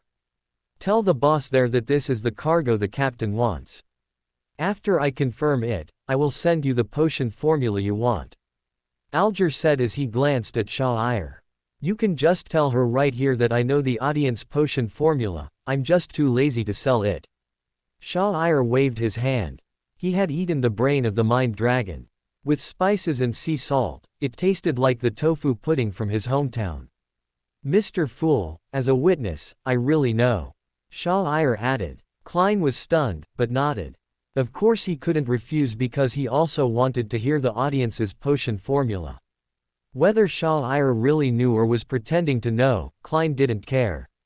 After this party, they wouldn't have any more interactions. "Mr. Fool, I will definitely fulfill my promise. Even if I cannot get the ghost shark's blood, I will compensate you with an equivalent amount of gold pounds." Audrey followed up. She has always been a fast learner. Although Alger wanted to wait until he received the goods before telling him the formula, he couldn't delay any further given the current situation, so he simply said. Main ingredients: eyes of adult manhar fish, 35 milliliters of blood of black horn fish. Supplementary materials: 80 milliliters of pure water, 5 drops of colchicum essence, 13 grams of oxtooth peony powder, 7 petals of elf flower. Preparing the potion is very simple. Just put it in the order I told you. The order is: it's better to have less main materials than more, but it's okay to have less auxiliary materials. 80 milliliters pure water, 5 drops of narcissus essence. Audrey recited as she recalled, with Alger assisting her, and the girl quickly memorized the correct order of preparing the potion. In the eyes of Shah, who loves to eat raw food, the potion formula that requires even the auxiliary materials to be accurate to the milliliter is not suitable for them, the elves. I guess the vampires would shake their heads after seeing the pharmacist's potion formula. Shah saw the girl reciting in a low voice over and over again. He seemed to see himself acting as a repeater before, and took over the conversation and said, "The preparation of the potion is not that complicated. Just throw in the main ingredients and auxiliary ingredients. The key is to relax your mind and meditate after taking the potion. Meditation is also very simple. The simplest meditation is to close your eyes. You can imagine yourself as a painter, and use your spirituality as a pen to depict the contours of your facial features. The key is to guide your spirituality. If you can't paint, you should always have other hobbies." Shah pointed casually. "I have a special painting teacher, and my works have been praised by the teacher." Audrey was secretly delighted. Painting was her strong point. She had never expected that learning to paint well could help her become an extraordinary person. "Then I wish you to collect the necessary potion materials as soon as possible and become a true extraordinary person." Shah blessed. "Thank you again for your guidance." Audrey smiled. She looked at the fool with a twinkling look in her eyes and said with some expectation, "Mr. Fool, would you mind trying this a few more times?" "Well done." Shah applauded in his heart. He also wanted to try whether the ritual of sacrifice and bestowal could lead directly to the fourth era. How can the fool's attempt stop here? "Mr. Fool, perhaps we can help you with some trivial tasks at some point." Alger followed up with the suggestion. In his opinion, instead of being so unclear and possibly being pulled into this mysterious space again at any time, it would be better to be proactive and find a way to take advantage of this opportunity and gain some benefits. "I think your attempt has not been completely successful." Shah looked at the fool and said. He is looking forward to subsequent attempts. Facing the three people's requests, Klein pondered. He had already gotten a potion formula for free, so he would not lose anything even if he rejected their proposal. However, the main ingredients of the two potions seemed to be deep-sea creatures, and he had no way to obtain them. This is the first gathering and we already got a potion formula. What if we hold more gatherings? Wouldn't we get more? Mr. Fool chuckled and said, I am somewhat interested in your proposal. I am a person who prefers equal exchange. I will not ask you for help unconditionally. Every Monday, 3 p.m. I'll call a party. It smells really good, right? For a moment, Shah felt a subtle sense of guilt, but when he remembered that it was the fool who took the initiative to pull him up, he immediately felt justified. Audrey, who has just turned 17 and has not yet turned into a 27-year-old aunt, clenched her fists happily and waved them twice after hearing the fool's answer. Since this is a secret gathering, we should also come up with a code name that is convenient for us to call each other. The blonde girl offered. Really? Then I'll go first. My code name is Angel. Shah nodded in approval. He thought about how he already had the characteristics of a natural disaster and had completed the promotion ceremony. However, because Leodro, the sixth old man, was still around, he had not been able to be promoted to an angel. So he simply chose such a code name that was full of positive energy. Oh, which Beander needs to go through a thunder tribulation to advance to sequence 2. If you dare to run away instead of enduring the tribulation obediently, I will chop off your entire family. Angel, sir. The code name you picked is great. Just to make it less confusing, wouldn't it be better if we unify our code names? Mr. Fool comes from the tarot cards. Maybe we can choose our own code names from the tarot cards. Audrey suggested tactfully. My code name comes from the tarot card. The devil in reverse is an angel. Shah would naturally not be stumped by a little girl's question. Sir, if you understand the supernatural world, you should know what an angel is. This is not a name that can be used casually. Alger frowned slightly. This was extremely disrespectful. Every angel was an existence that could be written into the Holy Scriptures, and this was not a title that could be used casually. I know that angels are so far away from me that I can only dream of them. That's why I chose this code name in this mysterious place to comfort my heart. Everyone has the right to dream freely. Even the goddess of night who controls dreams will acquiesce to this kind of daytime yearning, right? Shah responded calmly. He almost said it out loud. I'm just daydreaming, what's it to you? We need to avoid using the word angel, but we can use the word hanged man casually, right? Alger glanced at the fool and found that he didn't react much. Since he didn't care, he didn't bother about the code name anymore. In fact, Klein's CPU was about to burn out by Shah's words. Where was the promised era of steam and guns? The existence of mysterious powers was fine, but angels? Is this the angel I understand? That should be, right. Mr. Angel has decided on his code name, so I can't fall behind. Well, after thinking about it, I will choose, Justice, is my code name. Audrey eased the atmosphere of the conversation by talking to herself. She looked at the angel with a smile and said, My justice has not been reversed, Mr. Angel. You really don't want to consider giving it a try. Justice is a bit too old-fashioned. The charm of evil is no less than that of justice. Shah raised his eyebrows slightly and looked at Miss Evil teasingly. No, I prefer a positive image. You're the same, right? Mr. Angel who reversed the devil card. For a moment, Audrey was inexplicably moved, but she rationally chose not to be abstract. I choose, the hanged man. Alger saw that Angel and Justice really treated the code name selection as a game, so he relaxed and said casually. So you guys made the decision so happily. Klein had the urge to hold his forehead with his hand. He glanced at the angel, and suddenly felt like a teacher encountering a problem child. Although tarot cards can be reversed, are you really reversed? Fortunately, Justice and the hanged man were relatively rational, otherwise, if all three were reversed, wouldn't the fool be embarrassed? Mr. Angel, you seem to know a lot about tarot cards. I want to know. I heard that tarot cards are just toys invented by Emperor Russell and do not actually have the function of divination. Justice, Audrey asked curiously. The key to divination is not the tools used, but the diviner himself. The result of my divination by throwing a stone is more accurate than your divination by using various tools for half a day. But throwing stones can only give you a rough prediction. When you want to get more details, you need a sophisticated tool like tarot cards. Unless you can get a divination tool that has extraordinary power. For example, Eros. When Shah thought of this magic mirror, his eyes flickered slightly. Possess extraordinary power. I heard that Emperor Russell created another set of cards that have some unknown power. As Audrey was speaking, she noticed that the angel was looking at Mr. Fool. She thought that Mr. Angel didn't know the answer to this question, so she turned around and looked at Mr. Fool.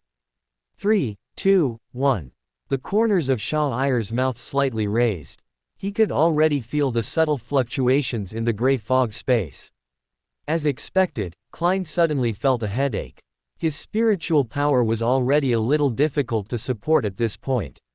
Let's end today's party here. Your will is obeyed. Alger stood up and bowed his head. Shah stood up and saluted without any idle burden, but he deliberately slowed down the movement of bowing his head. See you next time then. Klein's vision was already somewhat darkening at this time. He reluctantly said goodbye and cut off the three people's connection with the Crimson Star. He himself had also exhausted his spiritual energy and directly withdrew from the gray fog space. Shah used the plug-in he installed on the Crimson Star. His connection with the Crimson Star was cut off, but he was not forcibly recalled. As Audrey's projection disappeared, he followed it and cast his gaze towards the Crimson Star representing Miss Justice. Now that we have come to the 5th era, how can we just go back? What if I miss this opportunity and the bug is fixed next time? Shah demonstrated the basic abilities of a virtual personality. With his higher status and mental strength, he sneaked into Audrey's personal consciousness island at the moment of separation and returned to the real world with her.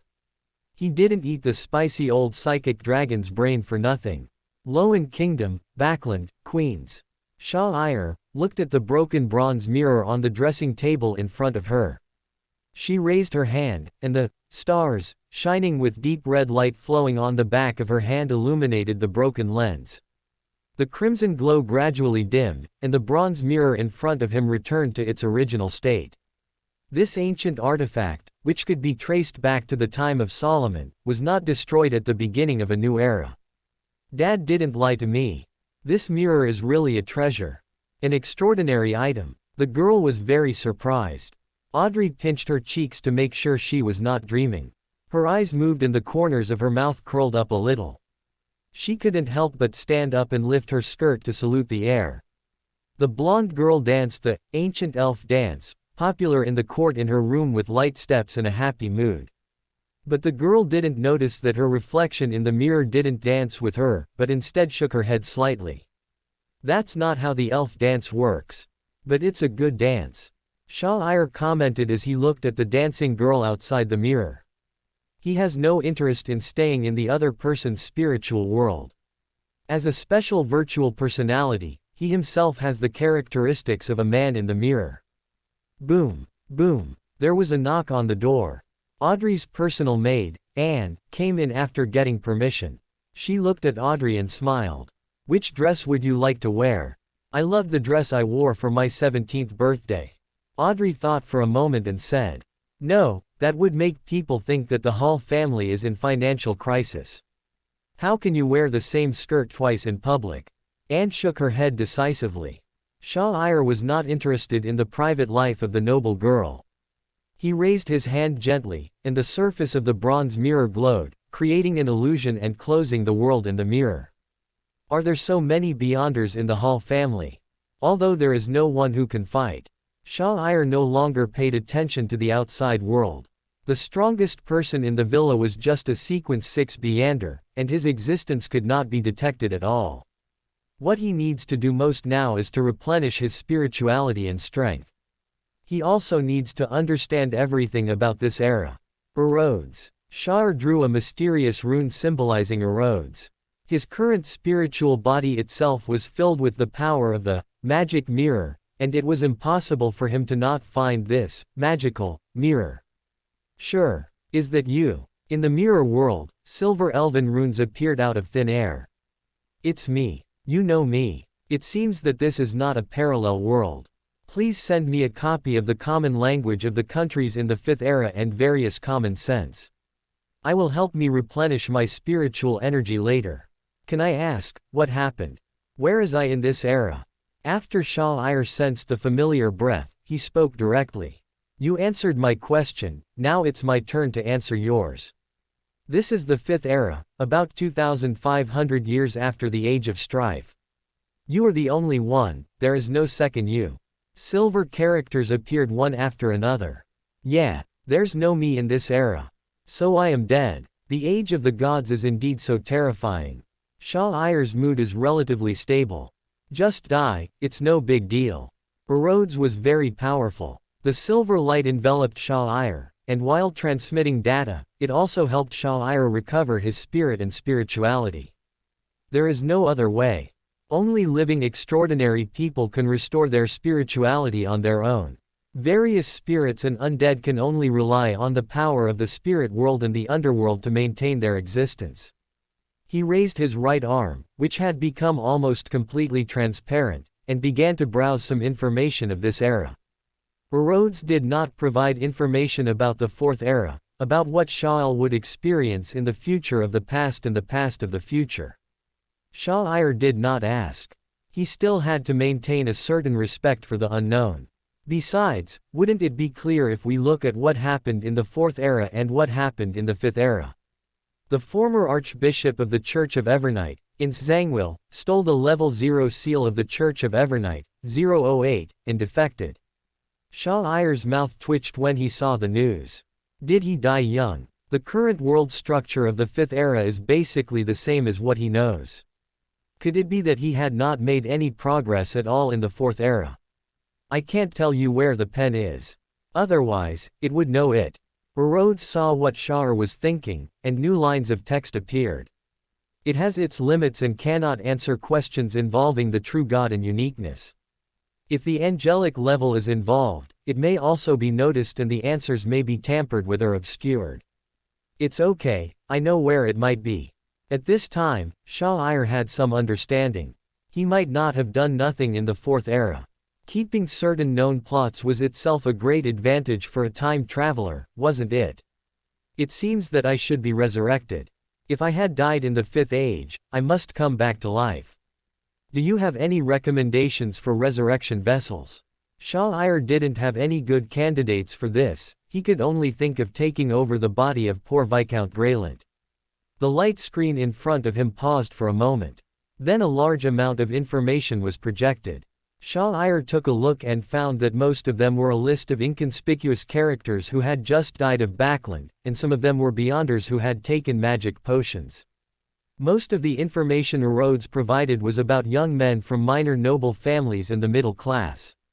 These people enjoy a certain social status, possess a certain amount of knowledge and wealth, but will not easily come into the sight of church saints or royal angels. After seeing one of the documents, Shah-Ir raised his eyebrows. This would be a good temporary identity. The youngest son of Tingen City Councilman Maynard. His father is a strong candidate for the next mayor of Tingen City, his mother is the daughter of a new party leader, and he has an older brother who actively wants to participate in low-end politics, but they can only be considered an average relationship. He himself has a strong interest in the occult. The cause of death was. He wanted to support a desperate witch. He also wanted to lock her in the basement and prevent her from contacting other men. Boy, you have guts. I recognize you. Shah-Ir stretched his body, which was gradually regaining its vitality, and said with a smile. We should get there early while the target is still alive. I don't have the ability to resurrect the dead. Water ripples on the screen, gradually revealing a picture. In the slightly dim basement, a young man fell to the ground, his limbs twitching uncontrollably. A small white foot was stepping on his head, the toes slightly stretched out, as if he was taking a walk. If this witch doesn't leave, how can I log in? Eros, camera up. Shah-Ir frowned slightly. If this witch didn't leave, it would cause a lot of trouble. The perspective of the light curtain began to move upwards, passing the part without holy light, revealing a witch wearing a loose robe, with smooth and fair skin, loosely tied up hair, and a somewhat lazy look. Lines of mercury-colored introductions are marked on the side. Desperate Nightingale, Panacea, Sequence 4, Witch of Despair, one of the leaders of the Witch Church in Backland. This kind of opponent is a bit too much for me now. Shah-Ir waved his hand, and a bronze chair appeared behind him. He leaned his arms on the armrests of the chair and watched the one-sided teasing on the light screen. The poor gentleman was being manipulated by the bad woman, but perhaps the exact opposite was happening in his environment. This Witch of Despair won't stay long. I can provide you with more options. Silver subtitles flashed by, followed by a large number of screen refreshes. This time, Rhodes expanded the scope, and the area for selecting containers was no longer limited to Backland. Forget it. Instead of running around, I might as well hide in this mirror and pick one nearby. Shah-Ir waved his hand, saying there was no need for that. The candidate you provided is very good. He has a relationship with the witch, so some things can be blamed on the witch. Shah-Ir had originally been planning to find a secret organization to connect with, and his favorite was of course the Moss Ascetic Order. The hidden sage had a good personality and was a good evil god who was willing to share, but Shah-Ir's current state was not suitable. The Witch Church is a good example. The angels of the Witch Church will not easily wander around in a big city like Backland. The original witch was severely damaged during the Pale Age and does not seem to be in good condition. Perhaps she is still sleeping. And this guy also has some connection with the Orthodox Church. Finally left. In the picture, Desperate Nightingale, Panacea seemed to have had enough fun, and left the man on the ground without any reluctance. Rhodes, open a location. Shah-Ir snapped his fingers, and a vortex appeared on the light screen in front of him. Rhodes located the exact coordinates. Shah-Ir's body became illusory, as if he had turned into an elf in a dream. He directly sensed the direction of the coordinates and jumped over through the dream. Dream. Oh, my dear Panacea, you are mine, and you will always be mine. As soon as Shah-Ir finished traveling through the dream, he saw a very obscene scene. The classic man on top, woman on bottom. He snapped his fingers, and the lady whose picture quality was a little rough suddenly hugged the young man's neck and said, "Bennett, will you stay with me forever? Until forever, we will never be apart again." Bennett Maynard seemed to be struck by a huge surprise. He hugged the woman in his arms excitedly, kissed her passionately and said, "Yes, of course I do. You know I love you. I just want you to stay away from other men. I never wanted to hurt you." At this time, the young man was still immersed in great joy and did not notice that the place where they were was collapsing like a swamp. Until it was completely submerged, he was unwilling to take his eyes off the increasingly beautiful face of the woman in his arms. I can easily replace this guy who was fooled by the witch even if I don't have any spiritual energy. Shah-Ir sighed softly. There was no resistance at all, which made him feel a little bored. Since you like the witch, then indulge in desire. Shah-Ir is not a devil. Although he replaced the other person's personality, he refined the witch's image quality. Isn't this a win-win situation? He waved his hand gently, and the dream shattered. The young man who fell on the cold ground shook his still dizzy head and got up from the ground. How much did you take? Ahem. In the closed basement, the sweet, aphrodisiac aroma has not yet dissipated. Shah-Ir felt his legs going weak, his throat was burning with pain, and his nose was very uncomfortable. Disease? No, maybe it was just a little bit of contamination that was accidentally picked up. If you lie in the basement like this for a night, you will definitely get seriously ill the next day. Shah-Ir didn't quite understand the style that the young nobles of Loan liked to play, but he didn't want his new body to die. The dirt on his body was unbearable for the elves. He walked out of the dim basement holding the wall. Martin, the personal servant who heard the noise, saw his master's embarrassed appearance and hurried over to support him. "Master, how could this happen? Miss Panacea said you were so tired that you fell asleep and asked me not to go down and disturb you," Martin said as he was about to call more servants over. "Shish, Martin, she's right, it's just, the bed collapsed." Shah-Ir coughed lightly. He was not lying. The bed in the basement really collapsed, although it was kicked down by someone. Martin understood what his master meant and stopped thinking about calling more servants to help. Master, I will go down and clean it myself later. You need to clean up now. I'll help you to the bathroom. You don't look well. I'll arrange for a doctor to come. Martin helped Shah walk to the bathroom, and at the same time thought of a series of follow-up measures. This is the opportunity that the young master has finally fought for to live alone. If the lady knew that the young master was doing such a disorderly thing, she would probably come to the door and capture him soon. Martin, I don't look as bad as you think. You can burn these clothes later. Arrange for someone to buy a bottle of sun holy water, using the same channel we used to purchase mysterious materials.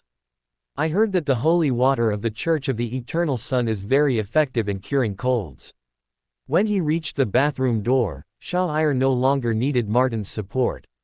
He himself is aware of his physical condition. Take a hot bath, drink a bottle of sun holy water, and you can recover quickly. Master, I will do whatever you say, but you still need to accept the doctor's diagnosis later.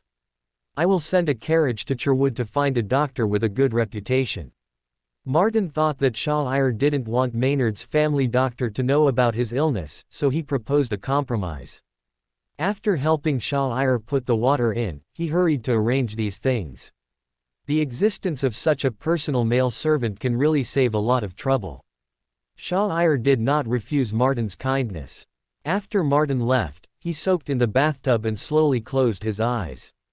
After that I washed myself, changed into clean clothes, and visited a doctor, who prescribed some medicine for a bad cold. Shah adapted to his new identity quickly. He shook the spiritual holy water of the sun in his hand and took a sip. The sacred breath cured some of the negative effects brought by his interaction with the witch and also dispelled the coldness in his body. Martin, thank you for your hard work. You can go and rest now. Shah said as he looked at the dutiful valet. Please go to bed early. You can call me if you need anything. Martin bowed slightly, then turned and left the room. He was also very tired. After all, it was night time, and he had gone there in person to get the bottle of holy water of the sun. It's good to have money. Shah chuckled and drank the holy water of the sun in the bottle. Bennett Maynard's grandfather was a big shot of the new party and had many businesses in the kingdom of Intis. With this relationship, Bennett also knew some low-level beyonders of the Church of the Eternal Blazing Sun who were active in Backland. As long as he was willing to pay extra money, he could get a certain extraordinary from the sun path to get out of bed and provide him with the services he needed, even at night. Eros, which of the 5 paths do you think is best for me to take?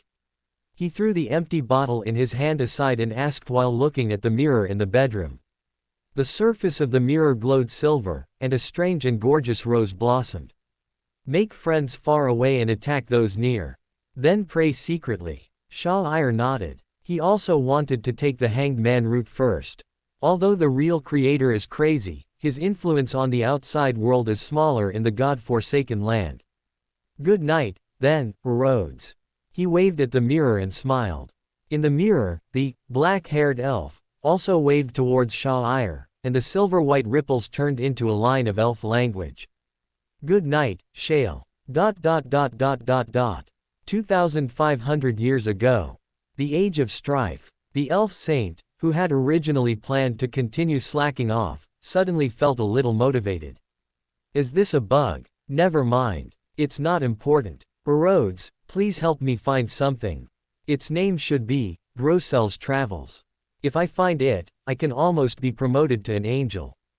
Shah modified his plan. He gave up the idea of waiting until the situation became more chaotic and stable before seizing the opportunity for promotion. Since I exist in the future, is there any need to fear death in the past? It's time for me to show my fangs a little bit. He put down the fishing rod in his hand, turned into a flash of lightning, and came to the intersection of the 2 sea areas, where the 2 spiritual forces were tug of war. The other saints of the Storm Church are all fighting for faith with other churches in the northern continent. You have been fighting me here all this time. Isn't it because you want to show your bravery to the Lord of Storms by defeating the elves, so that you can gain his appreciation and become a future angel, the future Pope of the Storm Church? Come out, if you're a man, fight me one-on-one. Shah-Ir took a step down, and a huge column of water flooded into the sea ahead. The howling tornado dispersed the water column that was rising into the sky. Heavy rain poured down. Large patches of dark clouds began to spread. A middle-aged man with a beard looked down at Shah-Ir and said, "Elf, it is your great honor to submit to my lord." In the saint's opinion, he had been constantly testing the opponent's power with his mental strength, bit by bit swallowing up the sea area controlled by the opponent, and had wasted such a long time, but the elf had not dared to fight back. Now that it was forced into a desperate situation, it was planning to save its dignity by force, and then change its allegiance by being defeated by him. "Are you here to fight or to talk nonsense?" Shah-Ir was too lazy to watch this guy's show. Who said Stormpath had no brains? Wasn't this guy almost getting a tattoo of Leodoro? Bold. The Sea King of the Storm Church is angry. Is this giving him no face? He originally wanted to be gentler and recruit this elf as his deputy. Very good, very good. When he becomes the Storm Pope in the future, he will make sure all these ignorant elves disappear. Countless lightning bolts fell from the sky, covering the area several hundred meters around Shah-Ir in a range of destruction, leaving him no chance to dodge. With this skillful move, it seemed that he was also a saint of the martial arts school, and could not tolerate the slightest provocation. "You were the one who started it." Shah-Ir smiled, and the silver-white lightning in the sky made his smile particularly dazzling. The sea surged and heaved, as if it was also expecting a fight to the death. The terrible sonic boom and thunder lasted for a long time. The strong impact spread from the seabed to the sky. Countless sea creatures that did not have time to escape were torn into powder. When the disaster was finally over, the weather in one of the sea areas suddenly became chaotic without warning, and the unwilling roar of a giant spread far away. Shah-Ir wiped the blood off his face. On the lightning spear in his hand was stuck the corpse of a monster with wide-open eyes. This was the embodiment of the mythical creature's irreversible transformation into form, and its final death due to loss of control. He swallowed the extracted characteristics of the Sea King in one gulp, and then threw the corpse back into the distant sea. A saint with only a set of Storm Path Sequence 9, Sequence 3 dares to challenge him to a fight. Idiot. Shah-Ir took back the mental plague he had spread.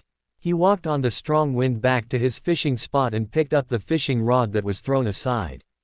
His torn robe was washed by the moist sea breeze, and the wound that was still oozing blood was covered with a layer of phantom scales.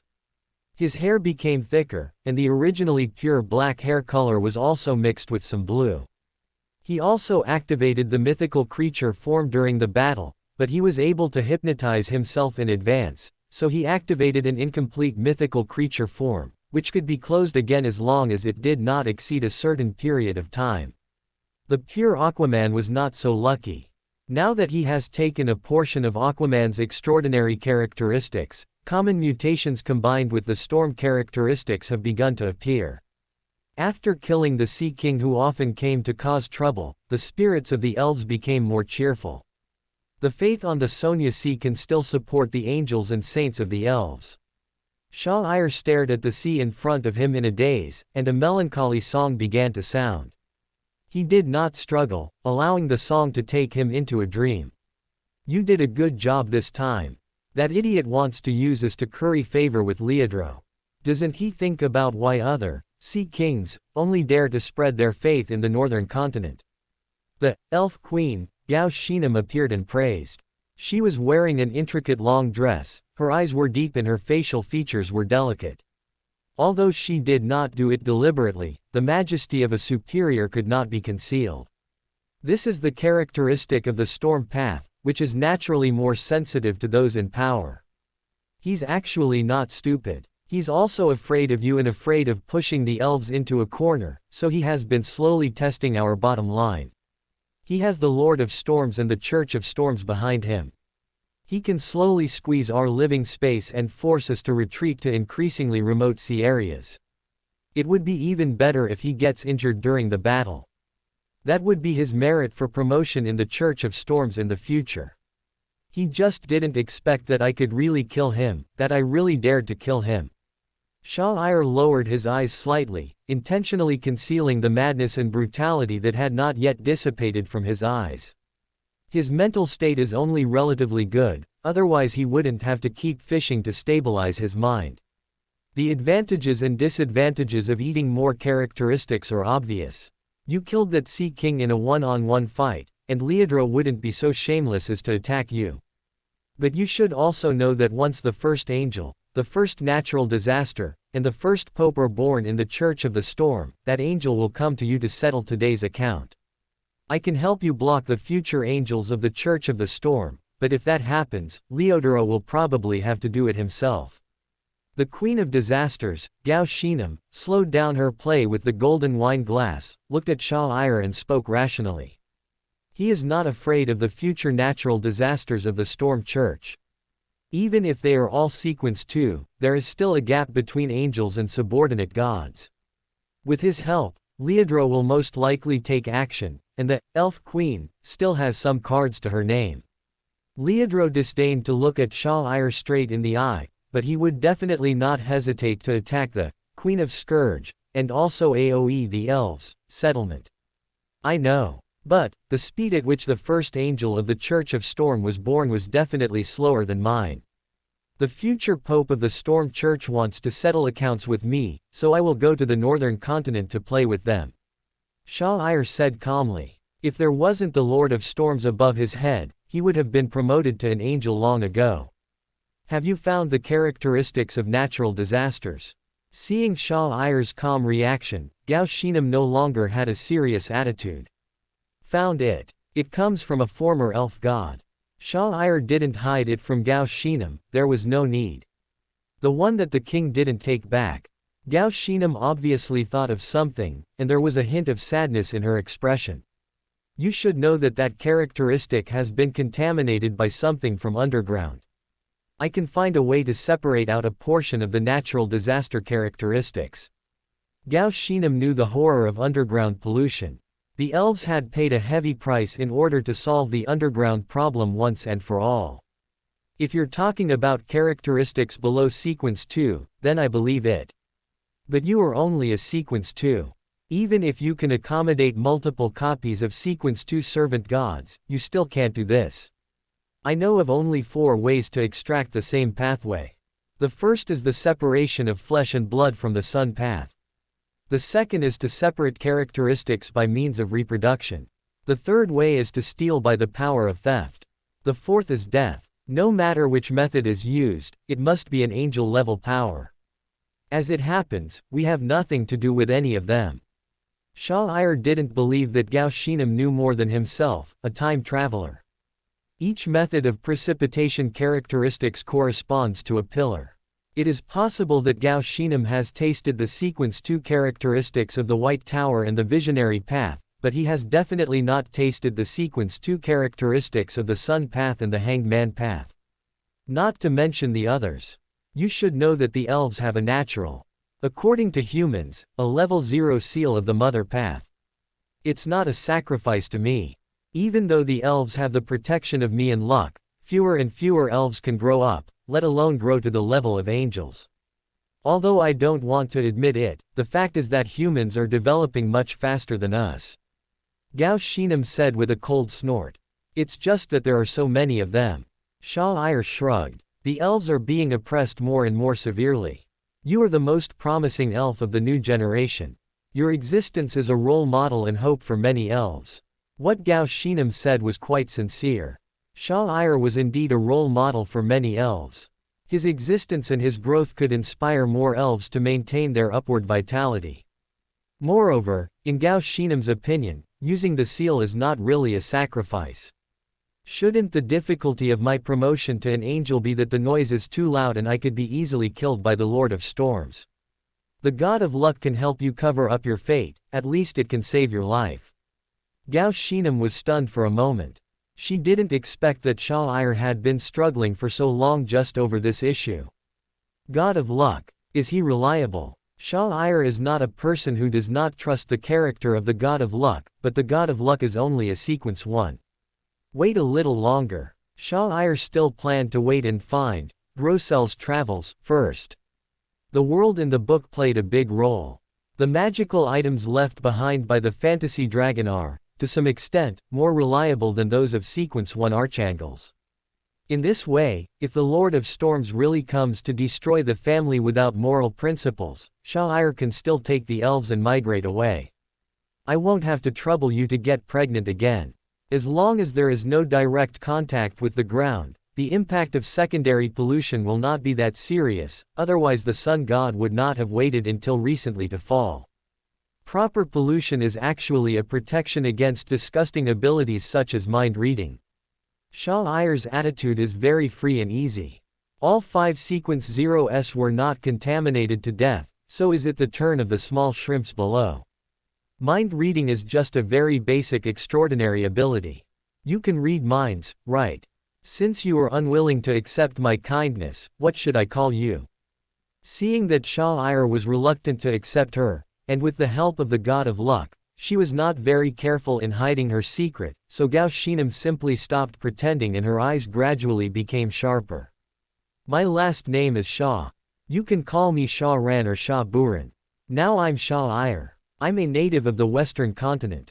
I come from an age older than the Dark Ages, close to the age of the sun god who copied the Bible.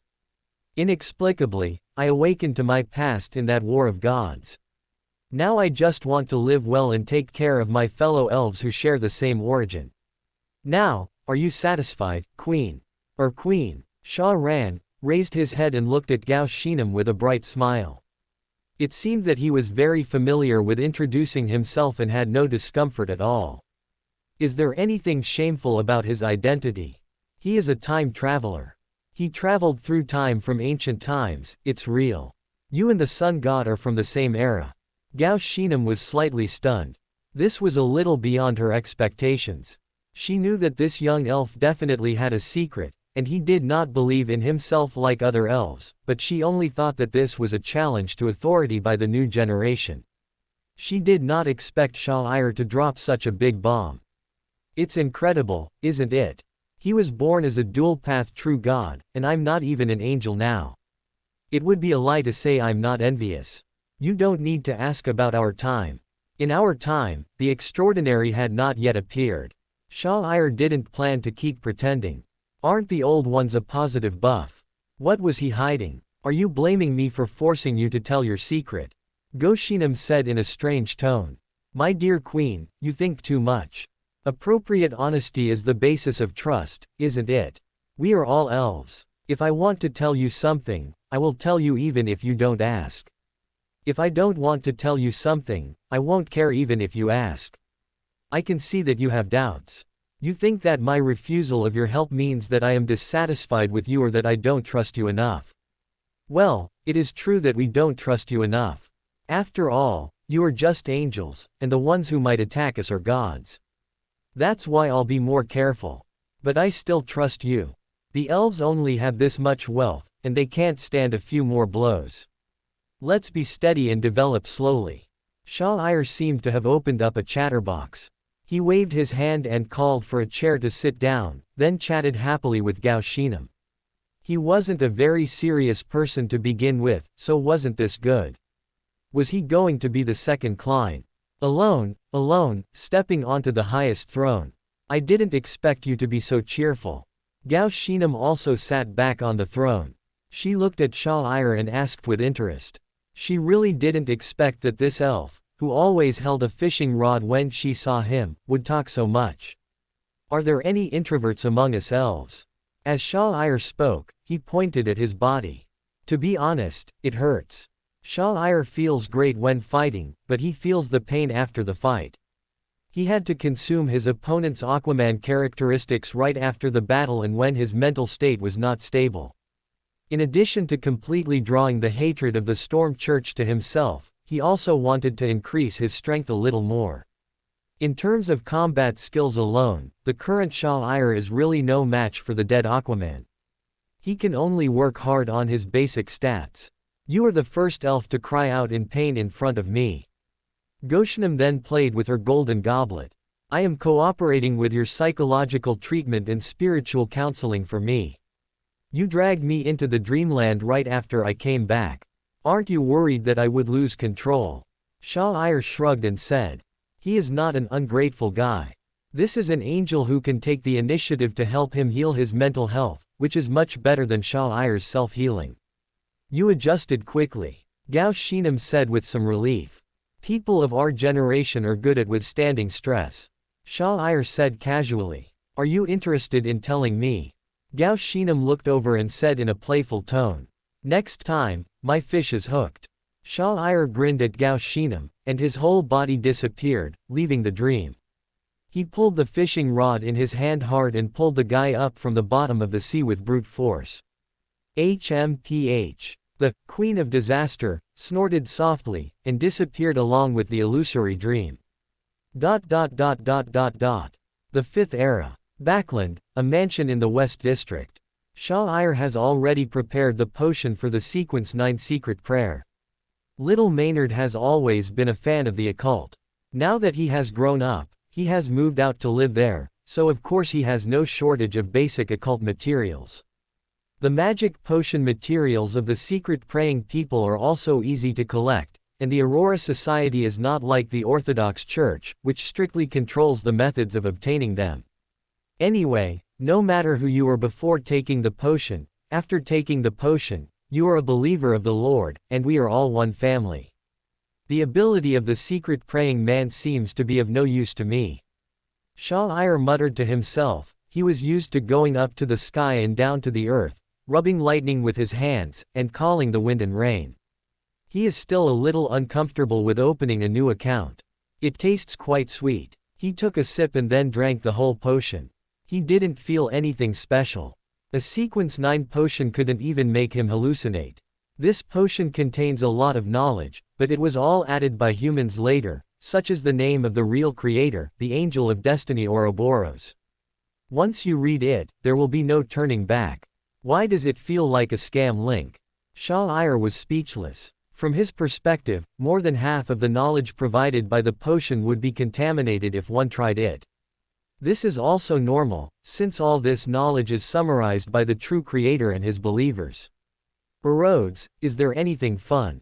Shah-Ir looked at the mirror on the desk. The mirror's surface glowed faintly, showing a scene. Martin, the personal butler, is sorting out invitations to various banquets and arranging daily travel for the next few days. That's not what I'm talking about. Shah-Ir tapped the table lightly. This kind of communication between nobles was not that interesting. Most of the time it was just a waste of time. Shah-Ir, you might be interested. Eros knew Shah-El very well. After the silver subtitles flashed, the picture began to zoom in and finally stopped on an invitation letter. Shah-Ir looked over and found that the invitation letter was sent by Congressman Matched. He was a little surprised. So what? Shah-Ir continued to ask. This congressman has a lovely noble lady in his family.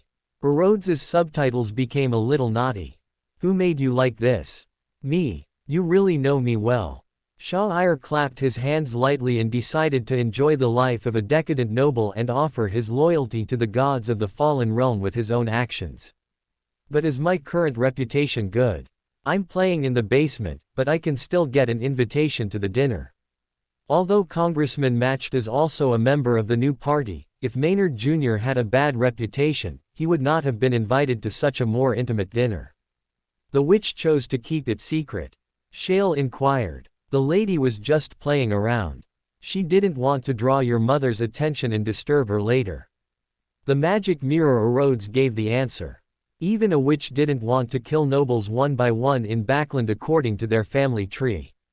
This would be a bit troublesome, and the royal family and the church would also stop it. That's fine. I've read his memories. Before he met the witch, little Maynard had no interest in women, except for being a little rebellious. After Shah-Ir understood, he began to play the role of secret prayer, and prayed every day like a punch card. The Lord who created everything, the omniscient and almighty God. You are the source of all greatness. You are the beginning and the end. You are the God of gods, the ruler of the vast astral world. Shah prayed devoutly, feeling the spiritual power of the potion begin to digest, bit by bit. This was also what he had thought of. Since a qualified secret praying person needs a master, why not choose the strongest one? Moreover, he had long since passed away, and his honorable title was still in vain. The residents of Silver City had prayed for thousands of years but no one had answered. What are you waiting for if you don't use this to improve your digestion progress? Happy times are always short. Inside the carriage, Shah said with a look of despair. Martin, do I have to go to this school? He actually wants to go to college. Joe Mingrui didn't even help. Klein, go to college. Master, you are kidding me again. I have asked for leave for you many times before. You must have the most basic attendance rate. Otherwise, it may affect your grades when you graduate, and your future. Martin, the valet, said seriously. I recovered from my cold a little too early. Why didn't anyone tell me beforehand? Do children of nobles also have to go to school? I understand the principles, but the seminary courses are really boring. When Shah thought about studying theology and using Apocalypse of the Night as a textbook, he felt a little unable to hold back. Master, you said you were interested in the occult. Once you graduate from Backland Seminary, you will be able to join the Church of the Night. First, skip the monks and become a deacon directly. After you are familiar with the affairs of the church, you can become a priest. After accumulating some contributions and qualifications, with the support of the master and the lady, you will definitely be able to become a bishop who leads the affairs of a local diocese. Martin comforted his young master. This was actually not the first time. Little Maynard just liked mysterious things and did not like bulky religious books. Shah was the same. My future is really clearly arranged by my mother. Do you think it's possible for me to change my major? History, medicine, engineering, mechanics. Shah didn't really want to study theology in a world where gods really existed. He always felt that something was weird about it. Master, you can be willful, but if you are really willful, the results you achieved last time may be cancelled. Martin suggested gently. In his opinion, there is nothing wrong with becoming an honorable church bishop in the future, and he doesn't want his young master to go astray. If he switches to another major now, Madam will need to replan the young master's future and may not have enough time to make the most adequate preparations. The result of my last act of willfulness was that I moved out and lived alone. Praise the goddess. Shah was silent for a moment, then he tapped 4 times clockwise on his chest to draw a crimson moon. Forget it, just study theology. My major is Apocalypse of Night, not Storm Bible, which is barely acceptable. Praise the goddess. Martin was relieved to see Shah give up those sudden strange ideas. He drew the crimson moon and thanked the goddess for her protection. Shah stopped talking and just looked at the street scene outside the window. When he experienced life in this era personally, he discovered some things that he had never paid attention to before. For example, it is easy to be a priest in a small rural area, but there is no money. For example, the Blackthorn Security Company Tingen City's night squad is relatively short of people, but the Church of the Night in Tingen City is not short of people. For example, Shah can become the bishop of St. Samuel's Cathedral according to the procedures. Although his status is lower than that of Archbishop Anthony, the secular affairs of the church are handled by bishops like them. They are responsible for the operation of the church, receiving believers, counting donations and other matters, and they can also get support and protection from the church. I originally thought that joining the church was an opportunity for ordinary people to change their fate, but it turns out that joining the church is not the right thing to do, but becoming a supernatural person in the church is. No wonder we don't see ordinary people with difficult lives trying every possible means to join the church. It turns out that the hidden threshold is still very high. Even if one passes the test and becomes a transcendent, joining the church is also a promotion path for the Nighthawks. If Shah or Little Maynard, could serve as the bishop of St. Samuel's Church, he would probably never encounter any danger in his life unless the world ended. The seminary of the Church of Night is in the North District. The Maynard family's carriage stopped outside the gate of Backland University's seminary. Shah-Ir got off the carriage. He was wearing a black and red seminary robe, holding a copy of Apocalypse of the Night in his hands, dressed like a standard clergy reserve. Regardless of other things, the standard robes of the clergy of the Church of Night are very beautiful, and Shah-Ir likes them very much. He has great trust in the aesthetic taste of the face-obsessed knight. Carefully selected in the dark, it must be the best. Martin, the personal valet, did not follow him in. This was an unwritten rule. After all, this was the largest and most advanced talent training department of the Church of Evernight. One could be a noble outside, but after entering the school, he was just a seminarian. He had to always keep in mind the teachings of the Church, put aside his status, and get along with every believer of the goddess on an equal footing. Shah-Ir leisurely admired the scenery inside the seminary. Even though he had seen it once in his memory, it was still quite interesting to see it with his own eyes. Even in the daytime, the extraordinary inspiration brought by the secret praying man can still allow Shah-Ir to feel many invisible things. There are many nature spirits wandering around the campus of the seminary. Shah-Ir wondered with some amusement whether there might be some seniors, mentors, and professors here, living and studying just like in real life. Even if you die, you can be brought back by spirit to continue contributing your faith to the goddess of night. This iron rice bowl is really iron enough. Maynard, you've been absent for several days, haven't you? When Shah-Ir was secretly watching two nature spirits having a tryst under a tree, a young man's voice came from behind. Henry, I'm taking a sick leave. Shah-Ir turned around and saw that the person who came up to talk to him was a good friend of Maynard Jr. He smiled and said, "You got sick again because of those weird and mysterious students studying you. Last time it was poisoning, what is it this time?" As soon as Henry heard it, he knew that Shah-Ir had caused another accident, and his expression became somewhat expectant and curious. "It's just a cold. Besides, I wasn't poisoned last time." When Shah-Ir saw the other party digging up his dark history, he deliberately put on a stern face. "Yes, you were not poisoned, you just accidentally poisoned your hunting dog. Maynard, you'd better be careful. I'm really worried that you might kill yourself one day. Are those things so attractive to you? Fortunately, you are not completely confused yet and know to use your poor pet to help you test the medicine." When Henry heard that it was just a cold, he looked relieved or disappointed. "The goddess will protect me." Shah-Ir gently patted the Apocalypse of Night in his hands. Technically, Maynard Jr. didn't lose last time. He actually mixed a potion. Only, not every hound is named Susie. That failure also left some psychological trauma on Maynard Jr. He never drank anything he mixed again. The courses in the seminary are relatively simple and unpretentious. Shah-Ir only remembered that he seemed to have been praising the goddess for various reasons. The classmates around him began to draw the crimson moon, and others also had to draw the crimson moon in return as a courtesy. Moreover, such education will last a lifetime, and after death, the soul will enjoy eternal rest in the dark heaven. This is really fun. Shah-Ir habitually tapped 4 times on his chest clockwise to form a crimson moon.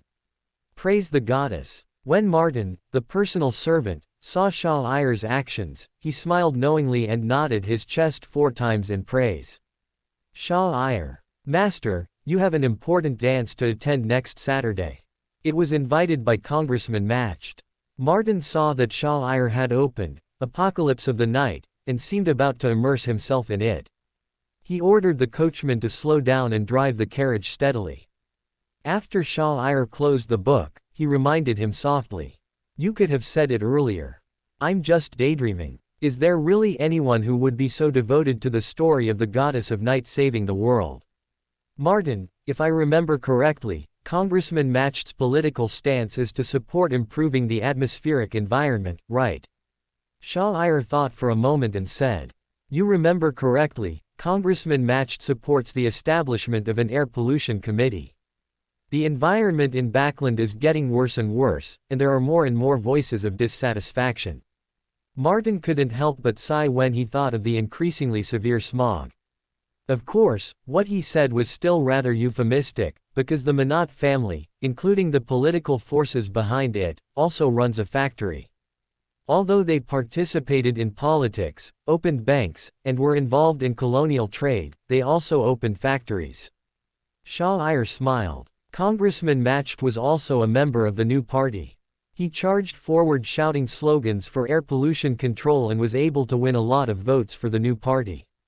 The middle class and working class of Backland were also fed up with the worsening air environment. Although most of these factories were built by the new party, some new party congressmen stood up and called on the kingdom to control air pollution. Shouldn't they cast a few more votes for the new party? Do you think an air pollution committee can be established? Shah asked as he looked at the personal servant who had been in the aristocratic circles since childhood. Master, I'm not sure.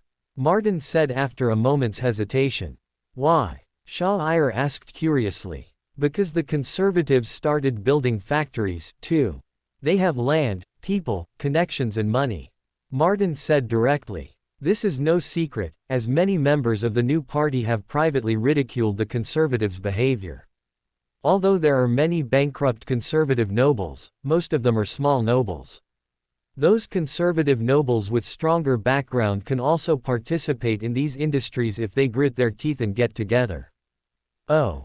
Due to insufficient cash, the banking industry temporarily finds it difficult to break the new party's blockade.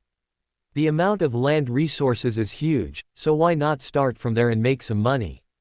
Yes, opening a factory can exploit workers and increase some income, and it does not require too much technical difficulty, so why not open it? Wherever there are gold pounds, there are nobility. Whatever party. No wonder you forced King George III to cooperate with the Witch Church. The Church of Night, the Church of Storms, the Church of Steam and Mechanics, these nobles have connections with all of them. The eldest son inherits the title, the second, third, and fourth sons either join the military, the church, or Mi-9, and marry each other. Shah felt that if he were the king, he would also have to draw his knife. Praise the goddess. Shah didn't know what to say, so he just praised the goddess. Praise the goddess. I hope Backland's atmosphere will improve soon. By the way, Master, which dress are you going to wear to the banquet tonight? Martin sighed slightly. Perhaps only the gods could solve these tangled problems. Seeing that Shah no longer talked about this topic, he asked. The black one, please. Shah said casually. He's kind of used to all kinds of banquets. Dancing, chatting, gossiping, eating buffet. It's not too interesting, but it's decent enough to kill time. I'll prepare it for you. Do you have any other plans for the evening? Martin nodded. There are no classes on weekends. I'm going out for a night out tonight. Shah thought for a moment and said. Night tour. Martin's expression turned somewhat painful. Do you want to take a walk around the West Side or Queens? The valet asked with his last hope. Sure, we'll just walk around, take a stroll along Civilis Street. Shah said in a relaxed tone. Phew. Martin breathed a sigh of relief. The police headquarters was on Civilis Street, where the security was very good at night. Who knew that Shah hadn't finished speaking yet? Go all the way across Donald Street, cross the Backland Bridge, and enjoy the night view across the bridge. Shah decided happily. No. Martin's voice became a little sharp. Martin, Hillston, Sherwood and Bridge are all very safe. You have to have some faith in our patrol police who work hard on night shift. Maybe I just wandered around the West District and found it boring and wanted to go back. Shah raised his hand and pressed down gently to calm the servant who was a little out of control. Master, this won't do. Those patrolmen who only know how to drive away homeless people are not trustworthy. Unless you kill me, I will never agree to this. If the lady knew that you went so far away at night, she would definitely lock you up at home. Martin had no choice but to move out of this big mountain of Mrs. Maynard. Fortunately, Shah only said that they would go as far as the Bridge District. If he had said that he wanted to go to the East District at night, poor Martin would probably have fainted by now. Martin, Mother is already very tired from taking care of my brother, so let's not cause her any more trouble. We just walked along the main road and called the guy who cheated us out of our money to be our bodyguard. We'll take 2 pistols for self-defense. Will that put your mind at ease? Shah persuaded in a gentle tone. You must promise me that you will never go to any dangerous place, otherwise. I will definitely tell my wife.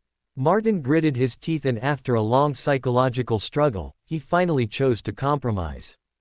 It is better for him to go with the young master than for the young master to sneak out alone. Don't worry, we are just admiring the moon. We repeat the same life every day. We need some proper relaxation, right? Martin, you need to rest as well. After Shah finished speaking, he opened the book, Apocalypse of Night, again and stopped talking, as if everything was settled. Young master, although I am very touched by your comfort, you are taking up my rest time. Martin gave a forced smile. He suddenly thought of something, the bitterness on his face dissipated a little, and he said, Master, I forgot to remind you that you don't have much money to spend this month. Bang! Shah suddenly closed the holy book of night in his hand. No money. How can that be possible? The party is over. After saying goodbye to the noble lady he had danced with, Shah took a carriage back to his mansion in the West End. He took off his exquisite evening gown, put on a loose black robe, and put a revolver in his arms. Shah took the white wooden cane handed to him by Martin and walked slowly along Civilis Street with Martin. Although the haze was still quite severe at night, the crimson moonlight still penetrated the mist, leaving a crimson mark on the palm of his hand like flowing mercury. Martin, do you think the moon 1,000 years ago looked like the one we see tonight? Shah felt sympathy for his past self. If the elves want to lie down in the 4th age, they will be despised by a group of kings of rolls, right? Master, I think so. Otherwise, why are all the emperors of the Trunsost Empire called Night Emperors? If Intis is the kingdom of the sun, then we should be the kingdom of the moon. Praise the goddess. Martin looked up at the crimson moon in the sky. He also felt some emotion in the night and devoutly drew a crimson moon on his chest. Praise you, the Lord who created everything, the omniscient and almighty God. Shah also drew a crimson moon on his chest and prayed devoutly to the ancient sun god. He always remembered that frequent prayers would speed up the digestion of the potion. The two walked along the main road, and when they approached the Backland Bridge, they saw a thin, hooded figure standing not far from the Intis embassy. Good evening, Sun Believer who is trying to defraud miners of their pocket money. You've tarnished the sun, you know that. Shah walked up and waved hello. A dazzling white light flashed, and it was as if 2 light bulbs were lit under the hood. Shah tilted his head slightly, and when his vision returned, someone had grabbed him by the collar. Can you say that again? Ours was a fair and just transaction based on mutual consent. If you dare to defame my lord again, I will hang you on the street lamp. When Shah heard the vicious voice, he looked down and saw a pretty girl with neat short blonde hair. Her eyes were bright and lively, and shrouded in a layer of blazing white light. Don't get me wrong, believers should not elevate their personal actions to the level of gods. Shah replied casually. If he wanted to laugh at Osakis, this would definitely not be the reason he used. That's right, believers are bastards and do not represent the Lord. When the blonde girl heard this very reasonable remark, the strength in her hand loosened, but after she suddenly realized what was happening, a fierce light flashed across her cute little face. Miss Alice, please let go of the young master first and talk it over. There may be some misunderstanding.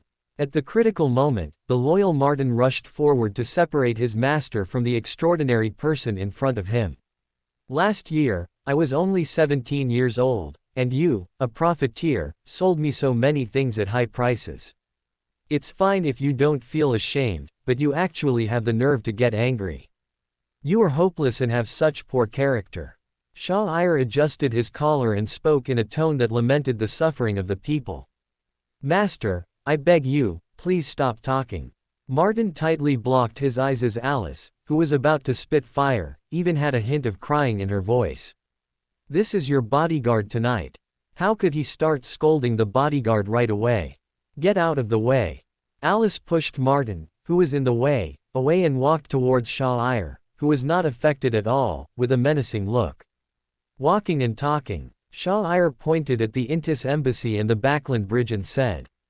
Alice acted as if she hadn't heard it and moved closer to Shah to smell it carefully. Why do I feel like there's a strange smell on you? There was a hint of doubt in the blonde girl's eyes. Maybe it's the smell of money.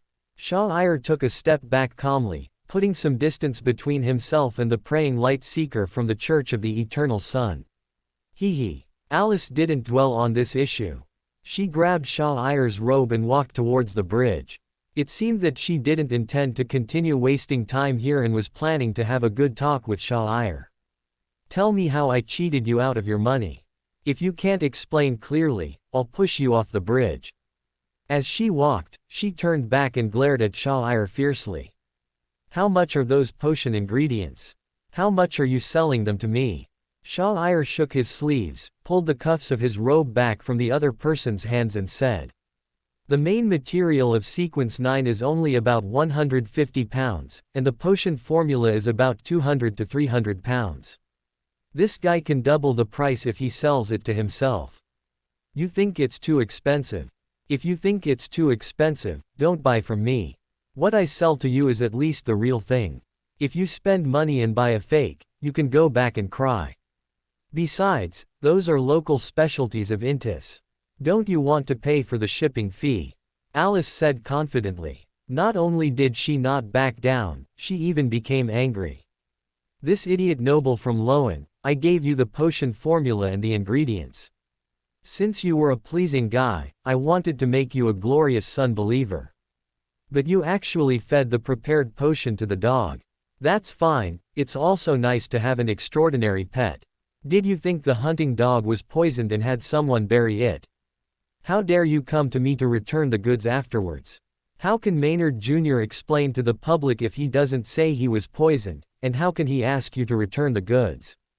Do you know how much of a shock it is for an ordinary person to witness a promotion out of control? Shah rolled his eyes secretly. Oh, the shipping fee you mentioned means that they buy the goods cheaply from the Intis embassy and then sell them to me at 3 times the price. Shah really couldn't understand how little Maynard was deceived by this guy.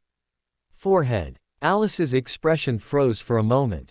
She clearly hadn't told this guy much about the extraordinary world. How did it get exposed? How did he suddenly know the internal price? Which bastard broke the industry rules? Let's not talk about the potion formula and ingredients. Although it's a bit expensive, at least you didn't fool me with fake goods. Let's talk about the holy water of the sun. How much does the holy water of the sun from the Church of the Eternal Blazing Sun cost? What's your price? You dare to sell a bottle of sun holy water for 100 pounds, why don't you just go and rob it?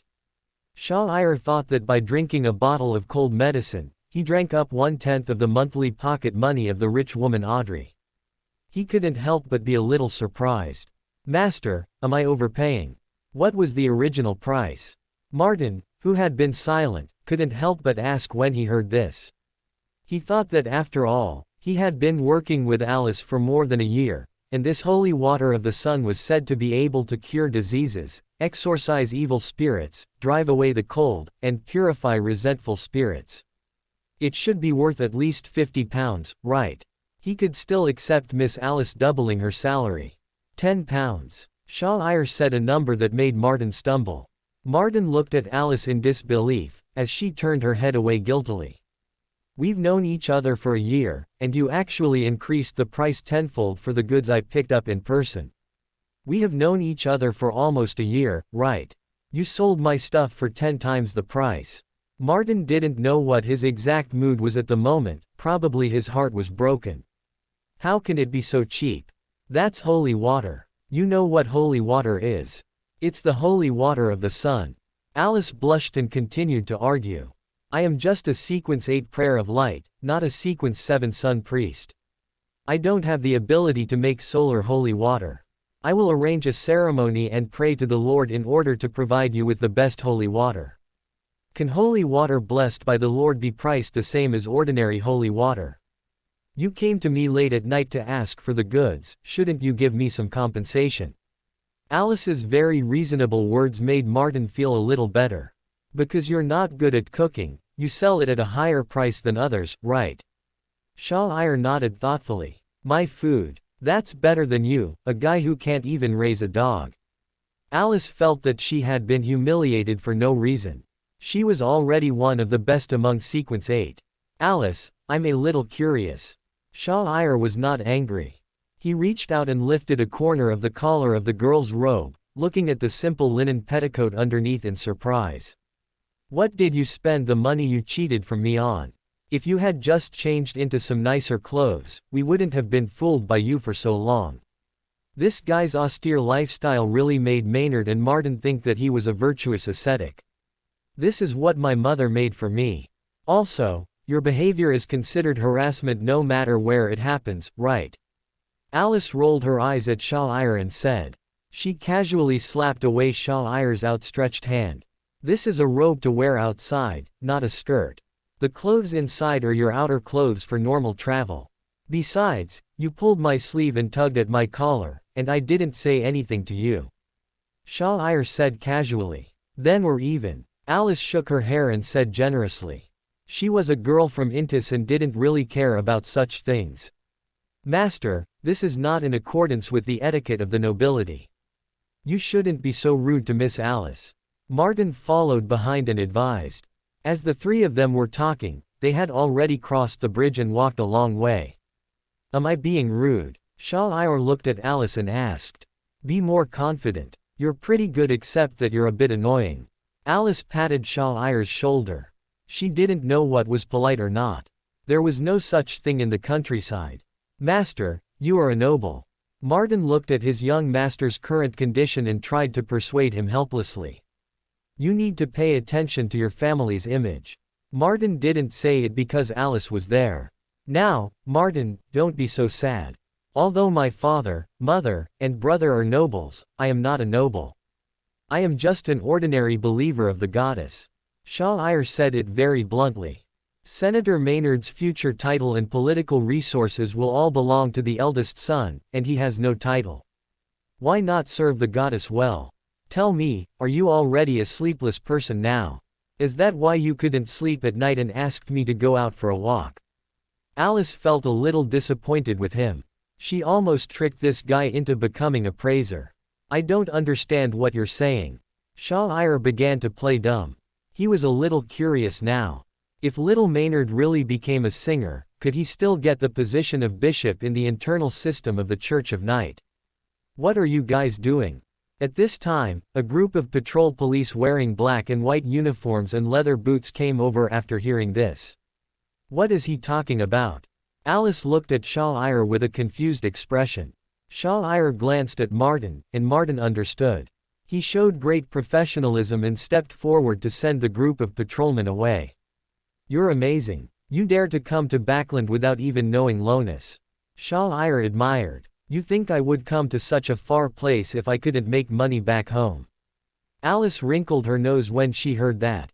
If she hadn't met this sucker in front of her, it would have been difficult for her to survive in Backland. Both Maynard and Martin received a high-quality education and knew almost all the languages of the countries in the northern continent, especially Intis. Intis is the origin of the Industrial Revolution, and this content is almost always covered in the education of the aristocratic children of the new party. As for the possibility that Russell overthrew the throne of Sauron's descendants, Shah didn't care at all. Are kings, princes, generals, and ministers of different species. Can the Intis embassy help you find a job? Shah looked at Alice. You are from the Church of the Eternal Sun, right? Why are you working illegally in Loan? I don't like that ambassador. It's annoying to watch. Alice thought of the flash of disgust in Baker's eyes. Is there funding for overseas assignments? Shah asked as he moved closer. Alice nodded subconsciously. Then you're still cheating me out of money. Shah was so angry that she laughed at Alice's reaction. It was obvious that there were more than one Alice in the Church of the Eternal Blazing Sun in Backland. Go out and work with your companions. You're just going to pick on me here, right? Ahem, we have internal regulations. Martin, are you back? Alice immediately changed the subject when she saw Martin come back. Master, Miss Alice, the matter is resolved. Martin bowed to the two men. Why did it take so long? Shah Ayar was somewhat puzzled. These patrolmen were good at bullying homeless people, but did they really dare to stop them in Backland? Master, these patrolmen said they heard some commotion and came to check the streets here. How was your shopping? Why don't we stop here today? Martin said stubbornly. He didn't know if his words could persuade the young master, who was becoming more and more interested in the mysterious world. Which direction are they checking?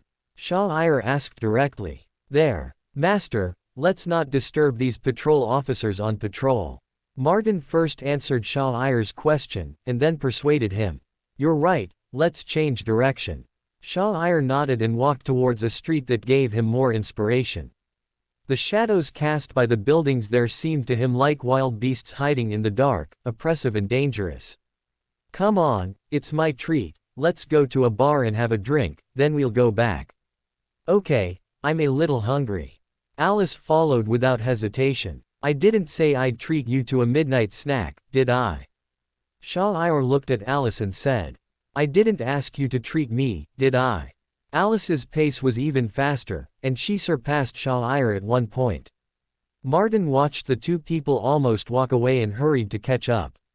As long as Shah Ayar doesn't join in the fun, Martin won't say anything more. It's just a drink, what can go wrong? The three of them entered the slightly dim street lit by kerosene lamps. The night was dim, and the crimson moon cast several long shadows on the ground. Shah Ayar had stopped arguing with Alice at this time. Alice also became quiet, only flaring her nose from time to time. Martin followed the two men, and if he hadn't been able to still see the lights of the tavern in the distance, he would have been frightened by the sudden quietness of the atmosphere. The road was very quiet until they were almost approaching the tavern. Nothing happened and Martin finally felt relieved. Martin, go in and order some food. Shah Ayar instructed his personal servant. Yes, master. Martin followed the order and planned to enter the tavern, but when he saw that Shah Ayar and Alice had no intention of going in, he stopped. Shah Ayar and Alice looked at each other and said, let's go take a look. Alice turned and walked into an alley next to her, and Shah Ayar followed her in.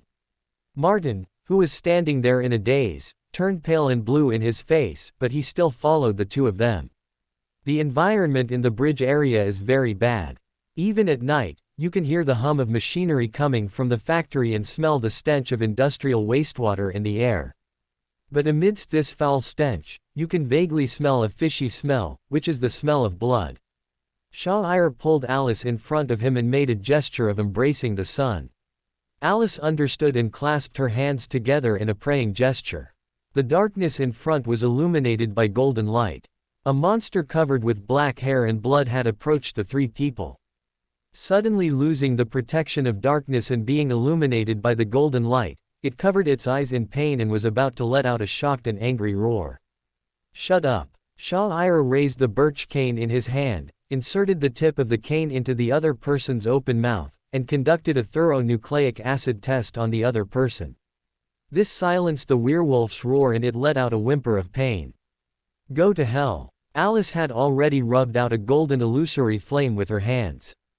The fire of light fell on the werewolf covered with black hair and immediately burned fiercely.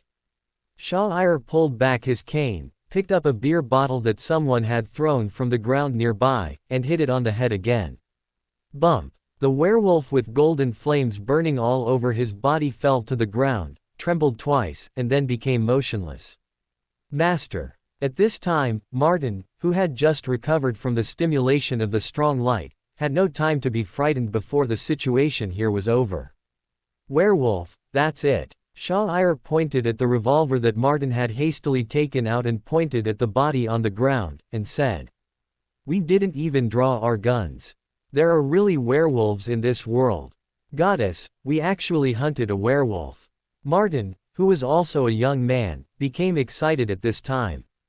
Hunting a werewolf was much more prestigious than hunting a few rabbits or foxes. Werewolves shouldn't be that weak. I heard from the sisters in the church that these werewolves have the ability to use wolf poison to create subordinates. People infected by wolf poison will become monsters similar to werewolves, and the life of such monsters is usually very short. Alice frowned. She didn't think it would be so easy for her to kill a Sequence 7 werewolf. If it was that easy, then those guys in the Inquisition would have been unnecessary. If you say so, where werewolf-like monsters appear, real werewolves will appear. Let's go back to bed then. It's a little late now. Even the moonlight isn't that bright anymore. Shah-Ir glanced at the dark red blood stains on the end of the cane.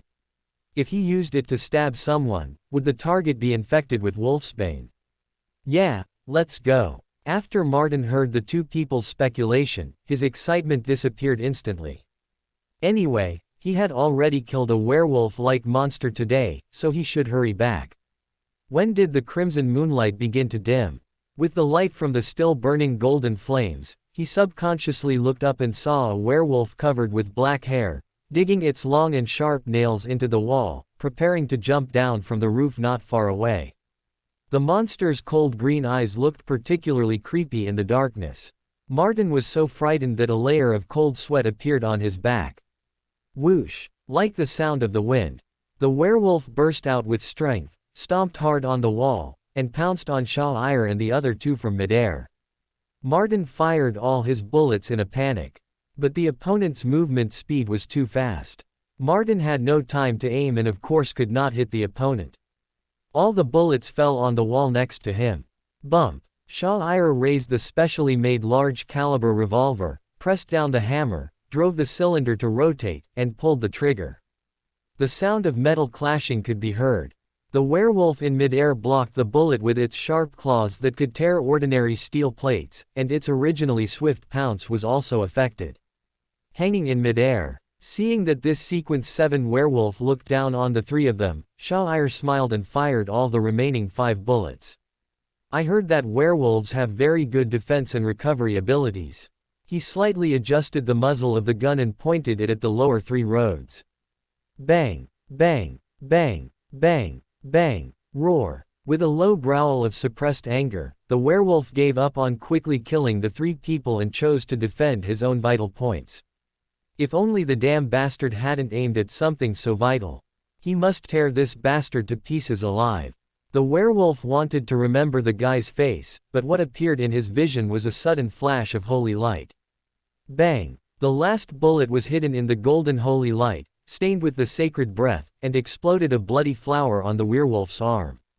After Shah-Ir finished firing the bullet, he spun his gun.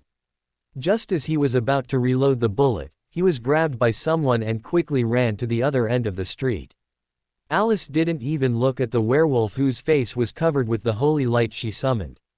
She grabbed Shah-Ir and the slightly confused Martin and quickly ran towards the main street. Aren't we going to keep fighting? Shah-Ir was dragged by Alice. He gently broke free and ran while reloading bullets, not forgetting to look back at the werewolf who was crawling up from the ground. That's a werewolf, how can we fight it? Depending on my magic, or on your bullets. Alice firmly adhered to the principle of escaping first and talking later. She knew very well that if the werewolf got close to them, they would all be in trouble. Martin, your aim isn't that bad, is it? Shah-Ir did not insist. He turned around and aimed at the werewolf who was trying to catch up with him and shot again. With Maynard's hunting experience, the secret praying people's sensitivity to dark forces and super high mental strength, his accuracy is very good. Bang! Bang! Bang! The power of a large caliber revolver is enough to penetrate thin metal plates at close range. No matter how high a werewolf's physical defense is, his body is covered with hair, not steel plates. He will get hurt and bleed. The most powerful attack method of the Fool's Path Sequence 7 magician is the air bullet, which Shah-Ir can get by buying a pistol. Roar! The werewolf's figure flashed by quickly, and even though Shah-Ir had predicted the situation, the werewolf still blocked or dodged the bullets. It is relatively difficult to hit a werewolf that is moving quickly on the ground and not in the air. Fortunately, this time it was not just Shah-Ir who was fighting back. Martin also began to shoot more calmly. Although his accuracy was not as good as Shao-Ai's, he had come into contact with firearms many times after all, and this brought a lot of obstacles to the werewolf's pursuit. When Alice saw the golden dog chain around Martin's neck, she opened her mouth wide, her eyes full of disbelief, and even her running speed slowed down. It was this golden dog chain that gave Martin the courage and strength, allowing him to calmly shoot while being chased by a werewolf, instead of panicking like before. This was dug out by Shao-Ai from the garden. He originally thought that he would gain the extraordinary characteristics of the singer, but unexpectedly, the extracted extraordinary characteristics combined with the dog chain buried together turned it into a low-level seal. How dare he chase us? Is there something wrong with your brain? Shao-Ai looked at Alice, who was about to turn around and fight back, and asked doubtfully. This is backland. It's still night. Whether this person praying for light releases a holy light into the sky or sings a hymn praising the sun, won't you be exploded? How dare you chase me? Shao-Ai didn't think about the hatred he had just attracted. He just thought that these extraordinary people in the 5th era were too wasteful. Werewolves who have just killed someone are usually more bloodthirsty. Alice held onto Shao-Ai's wrist, and a golden light lit up, transforming into golden dots that dissipated on the revolver. This praying man gave the bullets a slight amount of divine properties. Then we'll kill him together. This is under the jurisdiction of the mechanical heart. Even if there is any trouble, we can reveal our identities and solve the problem. Shao-Ai was not afraid at all. His current identity could withstand the investigation of the mechanical heart, and the same went for Alice. The Steam Church would not deliberately make things difficult for the extraordinary people of the Eternal Sun Church. Then let's kill him together. Alice nodded, and after blessing Martin's pistol, she took the chain from Martin and held it in her hand. The golden light illuminated the dim street again, and the girl's singing carried an inspiring mysterious power. Shao-Ai's spirituality was touched. He tilted his head slightly, took a step back, stood behind Alice, raised his gun and aimed at the werewolf's leg and shot. In this straight alley, there were no curved terrain or obstacles that could hide one's body. Even for a sequence 7, it would be difficult to rush up under the fire suppression of the searchlight and 2 special revolvers. Alice, holding the golden chain, has begun to move forward slowly. Martin, whose shots have grazed the werewolf's body several times, is also moving forward, encouraged by the girl's singing. The sun attribute has a significant restraining effect on the werewolf. Roar. The werewolf glared at the 3 of them with hatred, covered his injured part, and turned around as if trying to escape into the darkness. Bang! Bang! Bang! Shao-Ai seized the opportunity and injured the werewolf's leg. The werewolf staggered. Alice rushed over and threw the chain in her hand, trying to put it around the werewolf's neck. Martin also followed excitedly. He was already eager to complete the feat of hunting down a real werewolf. Shao-Ai followed behind the 2 of them. His inspiration was very active, and the cold wind blowing in his face seemed to turn into a hideous ghost hand. The wind that blew from nowhere deviated the flying angle of the thrown golden chain. The golden light around Alice also dimmed, which frightened her, so she prayed for a holy light to cover herself, Martin, and Shao-Ai, who was not far away. Shao-Ai turned the gun in his hand, moving it away from the werewolf and aiming it at Alice and Martin, who had their backs to him. A figure was reflected in his black eyes. The man was wearing a black tuxedo and a dark red cloak. This is a resentful spirit possession. I'm waiting for you. A mirror-like light flashed in his eyes, the corners of his mouth rose slightly, and he aimed the gun at the werewolf's arm again and fired another shot. Bump! A blood flower exploded. Werewolf tears seemed a little unbelievable. Idiot, get out of here now. A little green light flashed in Shao-Ai's black eyes, and the werewolf seemed to suddenly come to his senses, enduring the pain in his body and fleeing into the darkness. Alice, Martin, something's wrong, don't chase it. Shao-Ai put down his gun and looked at the 2 of them. Alice looked at Shao-Ai suspiciously, and as soon as she made a move, a ray of holy light enveloped her. This holy light did not cause any damage, it was just a simple camp identification. Shao-Ai did not dodge or close his eyes. The sun path restrains werewolves, zombies and resentful spirits. Could it also restrain prisoners and uncontaminated secret praying people? He closed his eyes and waited until the light faded before opening them again. It was so close. What a shame, Shah-Ir said with some regret. The living wild monster just ran away like that. Yes. Martin also had a look of regret on his face, but as Alice stopped singing, her ability to inspire people gradually stopped taking effect, and he suddenly reacted and said, "No, Master, this is too dangerous. Stop talking nonsense, let's just run away." Alice grabbed one in each hand and walked quickly in the direction they came from.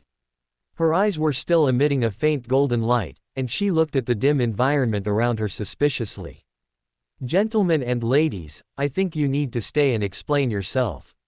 First, put down your weapons." A middle-aged man's gentle but unquestionable voice came from the intersection, and the member of the mechanical heart in charge of the Backland Bridge area rushed over at this time.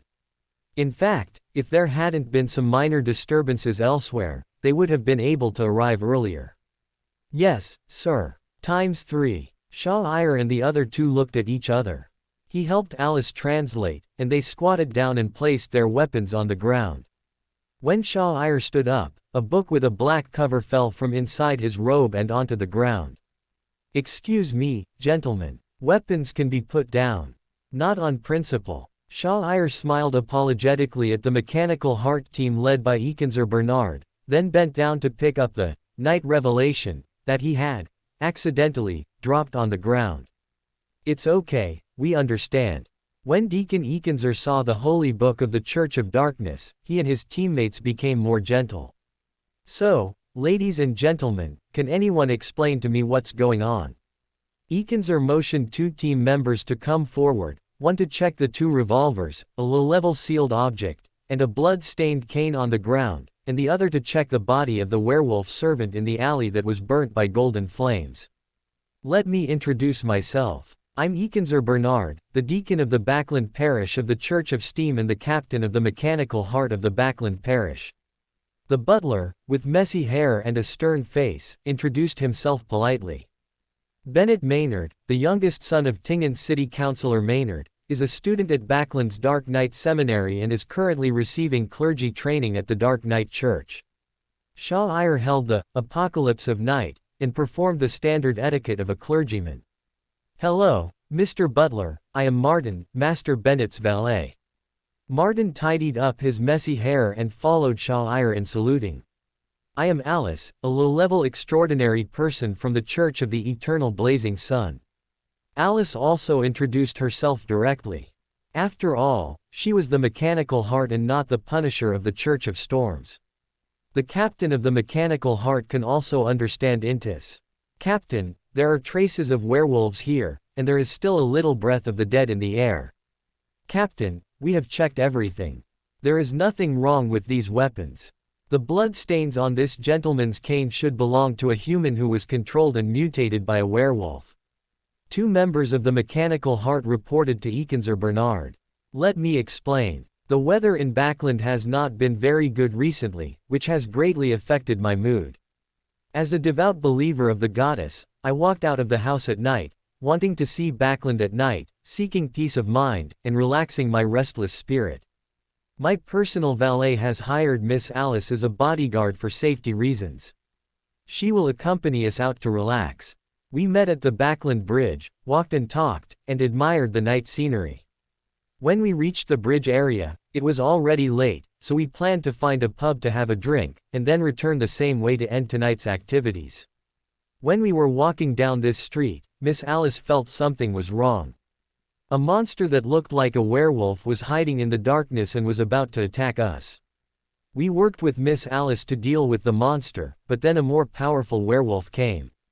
Miss Alice was worried that she couldn't protect our safety, so she released a dazzling light, creating a big noise and forcing the werewolf back. Here's the thing, Deacon Ekinzer. Martin and I don't have our gun licenses with us. If you want to check, we can cooperate with you." Shah-Ir's words directly eliminated the three of them. "As for why you are running around in the middle of the night instead of sleeping. Because I am a believer of the goddess of night. I am pursuing peace of mind. That werewolf isn't dead. You just wounded him. Deacon Ekenzer nodded, confirming that there was nothing wrong with what Sha'ir said. Yes, the second werewolf that appeared was much stronger than the first one. I doubt our bullets can do much damage to him. Sha'ir had no hope for the damage he had inflicted. For a creature like a werewolf, even if its intestines fell out, they would heal as long as they were cleaned and put back. It would be difficult to kill it with ordinary bullets. Ekenzer looked at Alice. I am only a sequence 8 prayer of light, not a sequence 7 sun priest. Without a ritual, I cannot add true holy damage to my weapon. I can only pretend to scare the werewolf.